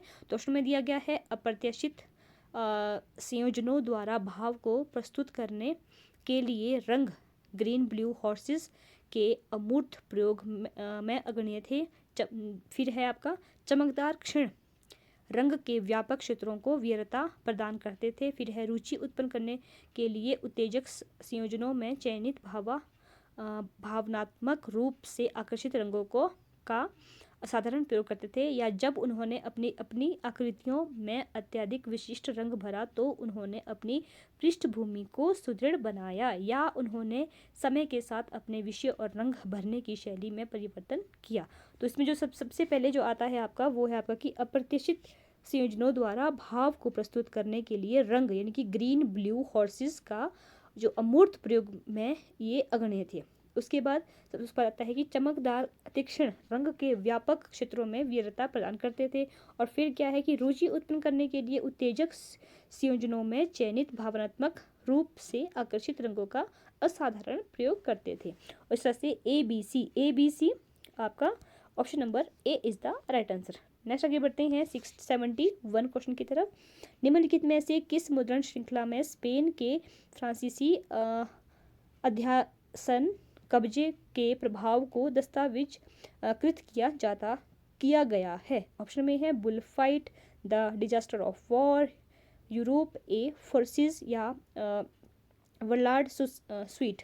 इसका जो सही आंसर है तो वो है आपका द डिजास्टर ऑफ वायर। तो इसी को हम क्या मानते हैं कि स्पेन के फ्रांसीसी अध्ययन कब्जा से प्रभावित को दस्तावेज कृत किया गया है, मतलब इसको डिजास्टर ऑफ वार जो है वो हम इसको मानते हैं। तो इस तरह से ऑप्शन नंबर बी हमारा सही आंसर हो जाता है। नेक्स्ट आगे बढ़ते हैं 72 क्वेश्चन की तरफ, और यहाँ पे हमें दिया गया है निम्नलिखित में से किसके मुद्रण में स्मोकिंग यानी कि धुंधला शब्द का प्रयोग आव्यूह मैट्रिक्स की सतह को गहरा करने की प्रक्रिया में किया जाता है? ऑप्शन में है lithography, dry point, hard ground निक्षारण, या जिसको हम एचिंग भी कहते हैं, या मेजोटेंट।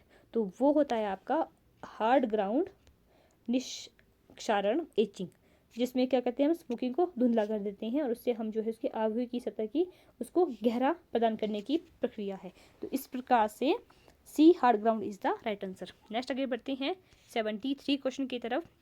विज्ञापन एजेंसी संरचना एवं परिचालन चार्ट के अनुसार निम्नलिखित को उनकी भूमिका के महत्वता के स्थिति से सही अनुक्रम में व्यवस्थित कीजिए। तो आपको बताना है कि विज्ञापन की एजेंसी के जो चार्ट है कि कैसे कैसे उसका जो है वो निर्माण करते हैं, तो उसको आपने एक क्रमबद्ध तरीके से लिखना है। तो सबसे पहले आपको जो ऑप्शन दिया गया है वो है रचनात्मक समूह प्रयोग प्रमुख, क्रिएटिव ग्रुप हेड, या फिर स्टूडियो प्रबंधक स्टूडियो मैनेजर, लेखा कार्यकारी अधिशासी अकाउंट एग्जीक्यूटिव, कला निर्देशक आर्ट डायरेक्टर, या मांसदर्शी विजुअलाइजर।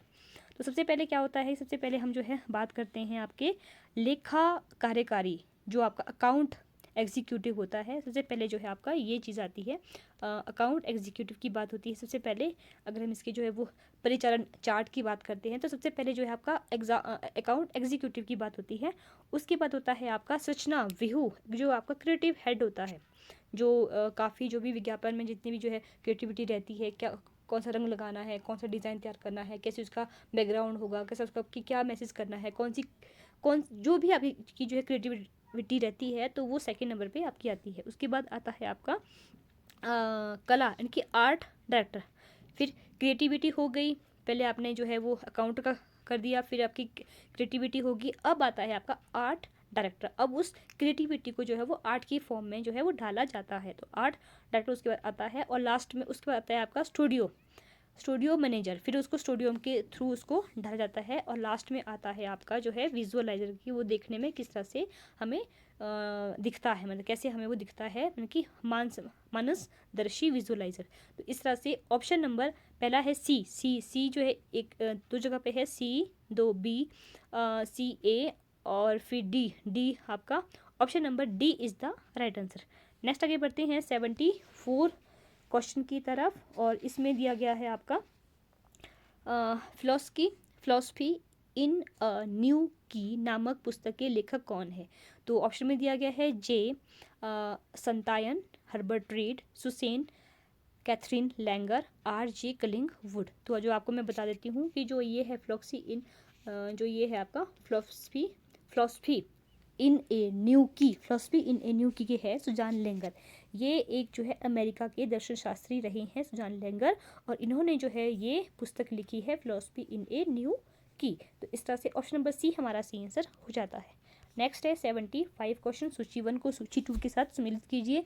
तो यहाँ पे भी सूची 1 में आपको दिया गया है मधाता, जातक, अधिक दैत्यों का वध करने वाले शिव, महिष का वध करने वाली दुर्गा, विष्णु अत्यंत शयन पैनल, और इसके सामने दिया गया है कैलाश नाथ मंदिर, दशावतार मंदिर, देवगढ़, अमरावती और एलिफेंटा। सबसे पहले हम बात करते हैं मदंता जातक की। मदंता जातक जो ये जो पेंटिंग है तो ये है आपके अमरावती में, और उसके बाद आती है आपकी अदंत दैत्यों का वध करने वाले शिव, और ये आपकी एलिफेंटा गुफा में स्थित है। फिर आता है महिष का वध करने वाली दुर्गा माँ, तो ये आपको पता है, तो ये है आपके कैलाश नाथ मंदिर, जो कि कैलाश नाथ मंदिर में है। और फिर है आपका विष्णु अनंत शयन पैनल जो बना गया है, ये है दशावतार मंदिर, जो कि आपके देवगढ़ में स्थित है। तो इस तरह से एक का थ्री जो है ऑप्शन नंबर डी हमारा सही आंसर हो जाता है। नेक्स्ट है 76 क्वेश्चन। निम्नलिखित सामग्रियों को इनकी कठोरता से मृदुता के अनुक्रम में व्यवस्थित कीजिए। कि जो कठोर से सरलता की ओर है उसको उसके सीक्वेंस में डालना है। सबसे पहले है MDF board, copper plate, linoleum, zinc plates या स्टील प्लेट। तो सबसे पहले है आपका जो आता है इसमें, सबसे पहले आता है आपका स्टील प्लेट। नंबर 1 पे है नंबर 1 पे आपका स्टील प्लेट है। फिर है आपका कॉपर प्लेट है, मतलब कि हमें कहता है कठोरता से मधुरता की ओर, कि सबसे जो कठोर होती है वो है आपकी स्टील की प्लेट। फिर है कॉपर की प्लेट। कॉपर की प्लेट के बाद है आपकी जिंक की प्लेट है, और उसके बाद है आपकी जो आपका MDF बोर्ड है, और लास्ट में आता है आपका निलोलियम, जो सबसे ही सॉफ्ट होता है। आपको पता है तो कितना सॉफ्ट होता है। तो इस तरह से जो है ऑप्शन नंबर पहले है ई वाला option A is the right answer. Next आगे बढ़ते हैं 77 क्वेश्चन की तरफ। तो यहाँ पे क्या दिया गया कि ढलाई की गई धातु का तापमान के अनुमान उसके रंग से भी लगाया जा सकता है। तो धातु के सही तापमान चार्ट का चयन कीजिए। कि जब कोई हम जो है धातु को गर्म करते हैं तो हम उसका पता जो है उसके रंग से, कि उसका आकार कैसे चेंज होता है। आपने कभी देखा होगा जब हम किसी धातु की चीज़ या कोई भी लोहे की चीज़ है, जब हम जो है उसको गर्म करते हैं तो उसका रंग जब जो है वो काफ़ी जो है रेड होता है या जो चेंज होता है, तो हम उसको इस बात से समझ आते हैं कि उसका रंग में परिवर्तन आया है, कि मतलब कि उसको प्रभाव पड़ा, उसके तापमान में चेंजेस आए हैं। तो वो बताने हैं आपको। ऑप्शन में दिया गया है गहरा लाल, डार्क रेड, चेरी रेड, पीला, सफ़ेद या नारंगी। तो सबसे पहले क्या होता है, देखो आपका जो है लाल गहरा होगा, और आपका चेरी रेड भी हो जाएगा, और सफ़ेद होगा आपका। तो इस तरह से ABD option number A is the right answer. Next आगे बढ़ते हैं 78 क्वेश्चन की तरफ। 78 में भी आपको सूची 1 और सूची 2 आपस में दिए गए हैं, इसको आपने आपस में मिलाना है। तो सूची 1 में दिया गया है सतीश गुजराल, मृणाली मुखर्जी, रत्नावली कांत, चिंतामणि कर, और इसके सामने दिया गया है Vanashree, hemp, horse, black granite, flight, would और ग्लोब एगोनी। और इसके जो सबसे पहले आते हैं सतीश गुजराल का जो है आपका वो है आपका हॉर्स ब्लैक, यानी कि जो कि आपके ग्रेनाइट में बनाई गई है इनकी कृति। तो इस तरह से ए का टू दो जगह पे है। चलो हम आगे चलते हैं। पहले मृणाली मुखर्जी, इनका संबंध है वनश्री के साथ है। वनश्री 2 खट्टी, और ये पहला जो है आपका ए का 2 और बी का 1। उसके बाद आता है आपका रत्नावली कांत, और ये है आपका ग्लोबल एगोनी, और फिर है चिंतामणि कर जो है आपका फ्लाइट वुड के साथ। तो ए is the right answer. Next आगे बढ़ते हैं 79 क्वेश्चन की तरफ। जनसंचार के मध्यवर्ती चैनलों पर आश्रित संचार के सशुल्क गैर व्यक्ति रूप को निम्नलिखित में से किस रूप में व्याख्यात किया जाता है। तो ऑप्शन में दिया गया है दृश्य संचार, विपणन प्रबंधन, कॉर्पोरेट संचार या विज्ञापन। तो इसमें जो सही जो इसका आंसर है तो वो है आपका विज्ञापन, मतलब एडवर्टाइजिंग के रूप में इसको हम व्याख्यात करते हैं। मतलब इसको हम जो है एडवर्टाइजिंग कहेंगे। तो D advertising is the right answer. Next आगे बढ़ते हैं 80 क्वेश्चन की तरफ। निम्नलिखित सूची में से कौन अपने द्वारा निर्मित लिनोकट प्रिंटिंग के लिए प्रसिद्ध है। तो आपको बताना है कि कौन सी जो है वो लिनोकट प्रिंटिंग के लिए प्रसिद्ध है। ऑप्शन में है जयराम पटेल, विनोद चाह, चिंता प्रसाद और जय जरोटिया या विनोद राय पटेल। तो सबसे पहले जो है आपके वो है आपके चिंता प्रसाद है और आपके विनोद राय पटेल है। ये दो जो है ये आपके लिनोकट प्रिंटिंग के लिए का काम किया करते हैं। चित्त प्रसाद है और विनोद राय पटेल। तो सी डी आपका सी और ई है, सॉरी सी और E, option number B is the right answer. Next आगे बढ़ते हैं 81 क्वेश्चन की तरफ। वीवर पक्षी या टेलर पक्षी के सदृश्य चिड़ियों के घोंसले कला में निम्नलिखित में से किस कोटि के अंतर्गत आते हैं। तो वो आते हैं आपकी ललित कला, मूर्ति कला, वास्तु अभिकल्प या शिल्पकारिता। तो वो आती है शिल्पकारिता, मतलब कि जो आपकी कारीगरी जो होती है, क्योंकि आपको पता है कि वीवर जो पक्षी होता है ना वो मतलब कि जो तिनके होते हैं, घास के सूखे हुए तिनके जो होते हैं, वो उसके साथ अपनी चोंच के साथ जो है अपना एक घोंसला तैयार करता है। ऐसा घोंसला तैयार करता है कि जो पेड़ों की जो शाखाएं होती है उस पर वो लटकता हुआ प्रतीत होता है। तो वो वैसा घोंसला तैयार करता है। तो उस कला को हम जो है शिल्पकारिता कहेंगे। मतलब एक प्रकार से उसकी वो कारीगरी है जो वो पक्षी, यानी कि जिसको हम जो टेलर पक्षी भी कहते हैं, तो वो इस तरह से जो है वो काम करता है। और इसके साथ जो वो उसको सिलता है, पत्तियों को उसको सिलता है और फिर वो एक अपना घोंसला बनाता है। तो डी शिल्पकारिता is the right answer. Next आगे बढ़ते हैं 82 क्वेश्चन की तरफ कि सिंहल अवदान अजंता की किस गुफा में चित्रित है। तो ये आपको बताना है। तो जो आपका सिंहल अवदान है तो ये अजंता की गुफा संख्या 17 में स्थित है। सिंहल के बारे में आपने जो है कहानी पढ़ी होगी। इसमें जो ये अजंता की गुफा 17 में स्थित है, सिंहल अवदान। इसमें क्या कहा गया कि सिंहल नाम का एक आदमी था, एक प्रकार से वो एक व्यापारी था। वह जो है ना अपने बेटे के साथ जो है वो व्यापार करने के लिए निकला था और साथ में उसके साथ जो है बहुत सारे जो लोग थे वो भी जो है वो व्यापार करने के लिए, इनकी 500 से ज़्यादा साथियों को वो अपने साथ जो है वो व्यापार करने हेतु मतलब कि निकला था कहीं के लिए। और रास्ते में क्या होता है कि समुद्र के मार्ग से मतलब कि जो है वो जा रहा होता था। तो समुद्र में जो उनका तूफान आता है एक बार, और तूफान में क्या होता है कि वो जो है वो मतलब तूफान की गति से जो है वो समुद्री जो उनका जो होता है ना व्यापार, वो दूसरे जगह पे, दूसरे एक द्वीप में, एक होता है द्वीप, ताम्र द्वीप होता है, वो वहाँ पहुँच जाते हैं। मतलब कि तूफान से मतलब कि हवाओं से जो है उनका जो जहाज होते हैं वो अपना दिशा जो है वो भूल जाते हैं, अपना जो मार्ग होता है वो भूल जाते हैं और भटकते हुए वो ताम्र द्वीप में पहुँच जाते हैं। और वहाँ पे क्या होता है कि वहाँ पे एक राक्षसी होती है, नरभक्षी राक्षसी होती है, वो जो है उन सबको खा देती है, सबको उनका वो अपने जो है वो भोजन में जो है वो बना लेती है। लेकिन जो सिंहल जो होता है, सिंहल मतलब एक जो व्यापारी था, वो जो होता है वो बौद्धिस्त्व रूपी सफ़ेद घोड़े को लेकर वहाँ से भाग जाता है। मतलब उसको वहाँ पे वो घोड़ा मिलता है और उस पर वो बैठकर भाग जाता है। मतलब वही एक ऐसा इंसान है जो कि बच जाता है। लेकिन बाद में क्या करता है, वह वहाँ से भाग जाने के बाद उस नरभक्षी राक्षसी को मार कर उस जो वो आपका जो द्वीप होता है, ताम्बर द्वीप होता है, उस पे वो अपना राज जो स्थापित कर देता है। तो उसी के नाम से उसे जो है सिंहल द्वीप भी कहा जाता है। तो इसी तरह से ये इसकी कहानी है और ये कहानी जो है आपकी 17 गुफा में स्थित है। तो इस तरह से अब आगे बढ़ते हैं 83 क्वेश्चन की तरफ। विज्ञापन के इतिहास के अनुसार कुल अवधि को 6 काल खंडों में अवस्थित अवस्थाओं में विभाजित किया जाता है। नीचे उनमें से 4 अवस्थाएं दी गई है, उन्हें उनकी उत्पत्ति के अनुसार सही अनुक्रम में व्यवस्थित कीजिए। तो सबसे पहले है आपका जो है पूर्व मुद्रण काल, प्री प्रिंटिंग पीरियड, फिर है आपका जो है द्वितीयकरण काल, पीरियड ऑफ कंसोलिडेशन, फिर है प्रसारण काल, पीरियड्स ऑफ एक्सपेंशंस, फिर है आपका प्रारंभिक मुद्रण काल, अर्ली प्रिंटिंग पीरियड।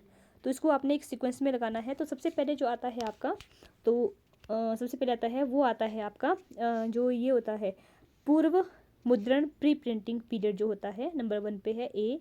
तो ए कहाँ पे है, ए 2 जगह पे है। पहले आपका नंबर ये वाला आता है। उसके बाद आता है आरंभिक मुद्रण काल, पूर्ण मुद्रण काल प्रिंटिंग के बाद आता है आपका इसके बाद आता है आपका फिर आपका आरंभिक मुद्रण काल, जब आपकी अर्ली पेंटिंग होती, प्रिंटिंग वाली अवस्था होती है। डी, ए और डी, तो ऑप्शन नंबर बी।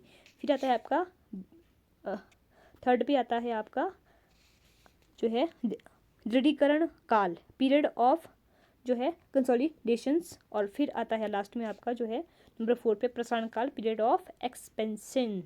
तो B is the right answer. Next आगे बढ़ते हैं 44 क्वेश्चन की तरफ, और इसमें दिया गया है 40 के दशक के लखनऊ के विख्यात प्रिंट मेकर चित्रकार नामांकित में से कौन है। तो वो आपको बताना है। तो बसंत परब है, अब क्या बोलते अब्दुल रहमान चगुताई है, ललित मोहन सेन है, या समिंदर नाथ गुप्त जी है। तो इसमें जो सबसे पहले है वो है आपके Lalit Mohan Sen. Option number C हमारे जो कि आपकी 40 की दशक लखनऊ के विख्यात पेंटर जो है वो माने गए हैं, तो वो है ललित मोहन सेन। इनका जो जन्म है वो 1898 में जो है वो शांतिपुर यानी कि आपके पश्चिम बंगाल में हुआ था। तो इस तरह से ललित मोहन जो है सबसे पहले 40 के दशक के माने जाते हैं एक काफ़ी अच्छी प्रिंट मेकर से। तो C Lalit Mohan Sen is the right answer. Next आगे बढ़ते हैं 85 क्वेश्चन की तरफ। अल्फोंस मूसा द्वारा अभिकल्पित पोस्टरों को चिन्हित कीजिए। तो अल्फोंस मूसा द्वारा जो उसके जो पोस्टर बनाए गए हैं तो उसको आपने बताना है। तो सबसे पहले है आपका जो है गिस्मोंडा पोस्टर, हेड्स में शिराश्रितियों के लिए पोस्टर, जॉब सिगरेट्स पेपर्स के लिए पोस्टर, या फ्रांसीसी वाणिज्य मंत्रालय की प्रदर्शनी के लिए पोस्टर।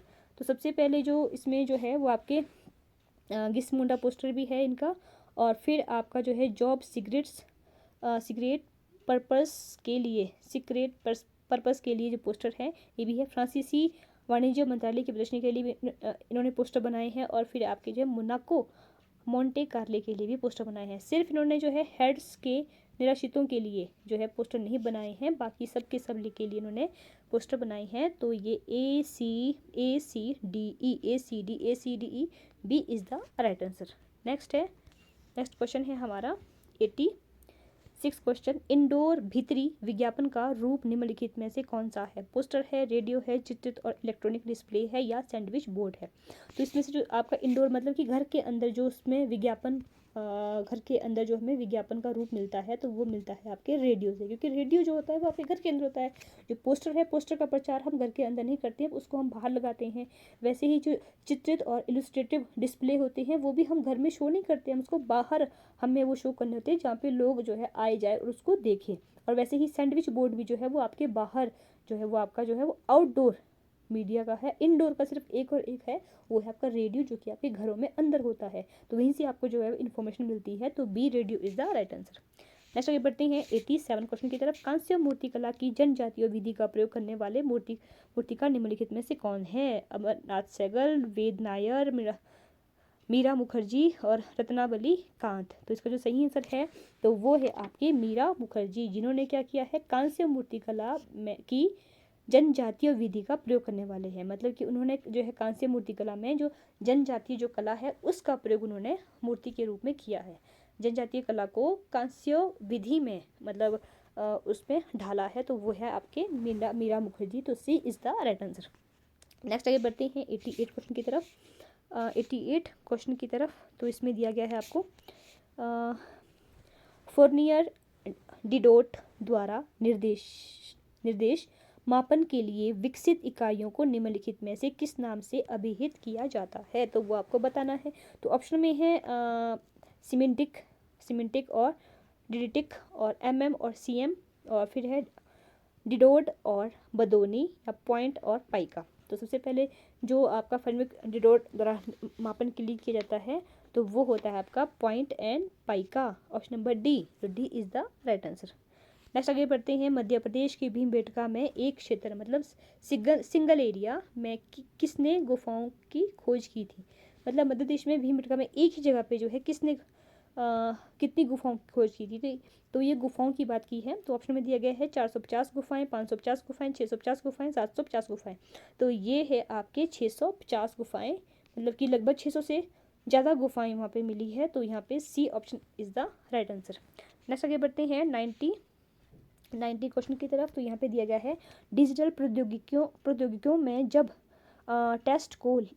टेक्स्ट को लेफ्ट अलाइड किया जाता है तो पंक्ति के अंत में कुछ शब्द अन्य शब्दों से बाहर हो जाते हैं तथा जिस कारण अवतरण बेमेल दिखाई देता है उसे निम्नलिखित में से किस नाम से जाना जाता है। तो आपको बताना है। तो ऑप्शन में दिया गया है आपका मिसलीडिंग, ब्लीड, रेगिंग या रिवर टेक्स्ट। तो उसे हम कहते हैं रेगिंग। तो ragging C is the right answer. Next आगे बढ़ते हैं। नेक्स्ट आपको जो है एक पिक्चर दिया गया है, 91 स्टार्ट हो गया है और उसमें से 5 क्वेश्चन जो है वो पिक्चर को देख के आपके होंगे और नेक्स्ट 5 जो है वो पेंटिंग आपको दी जाएगी उसमें से रहेंगे। तो यहाँ पे जो है ये पेंटिंग आपको दी गई है, ये कहाँ की है इसके बारे में आपको बताना है। तो सबसे पहले जो इसका क्वेश्चन है 91 जो क्वेश्चन है वो पूछा गया है कि इस कलाकृति का कलाकार निम्नलिखित में से कौन किस स्कूल से संबंधित है। तो इस कलाकार के स्कूल का नाम आपको बताना है। तो ऑप्शन में दिया गया है government school of art and craft Madras, government school of art and craft Lucknow, government college of art and Calcutta, government college of art Goa. तो इसमें जो इसका सही आंसर है, तो सबसे पहले मैं आपको ये बता देती हूँ कि ये जो आपका ये जो चित्र है ये बनाया गया है के सी एस पानीकर के द्वारा बनाया गया है और इनका जन्म जो है वो 1936 ईस्वी में हुआ था और इन्होंने जो है ये पेंटिंग बनाई है। तो इनका जो संबंध रहा है वो रहा है आपके government school of art and craft Madras के साथ। मद्रास के है केसेस, आपको पता है कि चेन्नई के हैं आपके केसेस कर पानीकर और उनका संबंध उन्होंने यहीं से जो है उन्होंने शिक्षा दीक्षा ली थी इसी स्कूल से। तो A government school of art and craft is the right answer. Next आगे बढ़ते हैं। इस कृति को निम्नलिखित में से किस स्थान में रखा गया है। तो ये रखा गया, अब आपको पता है कि अगर ये मद्रास का है तो इसको रखा गया है नगमा में, राष्ट्रीय आधुनिक कला विधि, national gallery of modern art, जिसको हम बोलते हैं national gallery of modern art. नगमा मतलब कि तो जो कि आपके न्यू दिल्ली में स्थित है। तो बी राष्ट्रीय आधुनिक कला विथिका is the right answer. Next आगे बढ़ते हैं 93 क्वेश्चन की तरफ कि प्रदत्त आकृति के वर्णन वृत्तांत के आधार पर कलाकार के द्वारा दिए गए निर्देश को चिन्हित कीजिए। तो इसमें जो इसका जो शीर्षक है वो आपको बताना है कि जैसे कि इसमें दिखाया गया है कि बहुत सारे लोग हैं एक जगह पे इकट्ठे हुए हुए। तो इसका जो शीर्षक है वो है आपका ऑप्शन में दिया गया है जीवन का उत्साह, festival of life, home word bind harvesting या मालाबार के किसानों का जीवन, लाइफ ऑफ मालाबार पिजेंट। तो ये बात सही है। तो इसमें जो इसका जो सही कृति है, इसका जो नाम है वो है मालाबार के किसानों का जीवन। तो इसमें देखो बहुत सारे लोग दिखाए गए हैं। इसमें अगर मैं आपको दिखाऊं बहुत सारे, अगर मैं दिखाऊं आपको तो इसमें बहुत सारे लोग जो है वो देखो कई इस तरह के दिखाए गए हैं कि कपड़े नहीं इन्होंने पहन रखे हैं। तो सबके सब ये क्या है कि किसान है। कहाँ के हैं? मालाबार के किसानों का जो उनकी जो लाइफ होती है कि कैसे कैसे वो जो काम करते हैं और किस तरह से वो अपना जीवन यापन करते हैं, तो उसको इन्होंने अपनी पेंटिंग में दिखाया गया है। तो उसका शीर्षक भी जो है वो यही है। नेक्स्ट हम आगे जो है बात करते हैं 94 क्वेश्चन की तरफ। तो इसमें दिखाया गया है 94 क्वेश्चन में इस कलाकृति का कलाकार निम्नलिखित में से कौन सा है। तो वो है आपके, मैंने अभी कहा केशियस कर पानीकर, जिनका बर्थ जो है वो 1936 में हुआ था। तो D is the right answer. Next आगे बढ़ते हैं 95 क्वेश्चन की तरफ। चित्र में प्रदत्त आर्ट वर्क कलाकृति के माध्यम वो चिन्हित करें। तो वो आपको बताना है कि इसका माध्यम क्या है, जल रंग है, तेल है, एक्रेलिक है, टेम्परा है। तो ये है आपके तेल रंग में बनाया गया जो है ये कलाकृति है। तो बी तेल is the right answer. Next आपको एक चित्र और दिखाया गया है जिसको आप जो है वो ध्यान से देख लो पहले। ये कहाँ का दृश्य है, आपने देखा ही होगा, ये बहुत ही फेमस है। और इसी से संबंधित आपको जो है पहला क्वेश्चन जो पूछा गया है वो है कि इस ऐतिहासिक पूरा स्थल का निर्माण काल निम्नलिखित में से कौन सा है, कि इसको कब बनाया गया था। तो प्रथम शताब्दी ईसा पूर्व, द्वितीय शताब्दी ईस्वी, 5वीं शताब्दी ईस्वी या 10वीं शताब्दी ईस्वी। तो इसको बनाया गया था आपके प्रथम शताब्दी ईस्वी पूर्व में बनाया गया है। और ये कहाँ पे है, ये आपके सांची में स्थित है, विदिशा सांची में स्थित है। ये आपको देखा होगा आपने ये। और ये एक बहुत बड़ा एक स्तूप जो है वो मौर्य काल के समय जो है वो बनाए गए थे। कम से कम उन्होंने अशोक या गुप्त काल के समय के बीच में स्तूप हमें देखने को मिलते हैं। तो इसका जो है वो प्रथम शताब्दी ईस्वी पूर्व में इसका निर्माण हो चुका था, जो कि पहले मौर्य ने बनाए थे और बाद में जब उसको जो है विध्वस्त किया गया था तो बाद में कुछ निर्माण जो है वो गुप्त काल के समय में भी इसमें देखने को मिला है। नेक्स्ट आगे बढ़ते हैं 87 क्वेश्चन की तरफ। प्रदत्त चित्र का पूरा स्थल निम्नलिखित में से कौन सा स्थान है? तो वो मैंने अभी कहा था कि सांची का है ये, तो option number C Vidisha Sanchi is the right answer. ये सांची में स्थित है, तो C Sanchi is the right answer. Next आगे बढ़ते हैं 1980। तो निम्नलिखित में से उस राजवंश को चित्रित कीजिए जिसमें नीचे प्रदत्त स्मारकों का चित्र सर्वप्रथम निर्मित किया गया था। तो वो सबसे पहले इसमें किसने बनाया था? तो वो बनाया था आपके मौर्य वंश ने। पहले जो है मौर्य ने बनाया था, उसके बाद जो है वो गुप्त ने उनको बनाया था। तो सबसे पहले पूछा गया है सर्वप्रथम निर्मित किसने किया था इस आपके सांची को? तो ये बनाया गया था पहले मौर्य द्वारा बनाया गया था, और कुछ चीज़ें जो है वो बाद में गुप्त काल के समय जो है गुप्त ने भी बनाई थी। ऐसा माना जाता है कि इन्होंने गुप्त काल के समय में 84,000 स्तूपों की जो है उन्होंने सांची में स्तूपों को बनाया था गुप्त काल ने। तो यहाँ पे लेकिन पहला पूछा है तो यहाँ पे मौर्य आ जाएगा, तो D Maurya is the right answer. Next है 99 क्वेश्चन। प्रदत्त चित्र में निम्नलिखित में से कौन सी जातक कथा प्रस्तुत है? तो ये जो जातक कथा है तो वो है आपकी बेसांतर जातक कथा, तो B Vessantara is the right answer. Next और आज की वीडियो का हमारा जो लास्ट क्वेश्चन है उसमें पूछा गया है 100 क्वेश्चन, उसमें पूछा गया है पैनल के प्रदत्त चित्र वास्तव में किस माध्यम में कि ये किस माध्यम में निर्मित किया गया है? तो वो आपको बताना है। ऑप्शन में है वुड कास्ट, आइवरी हाथी दांत, बलुआ पत्थर सैंडस्टोन या मार्बल संगमरमर। तो वो ये बना गया है बलुआ पत्थर में, तो option number C is the right answer. तो इस तरह से जो ये हमारे आज की 100 क्वेश्चन की जो वीडियो है और जिसमें हमने जो है सॉल्व किया है जून 2024। जून तो क्या कहेंगे, मतलब कि पेपर तो ये जून का था लेकिन अगस्त में हुआ था 30 अगस्त को, तो उसका हमने ये पूरा का पूरा पेपर सॉल्व किया है।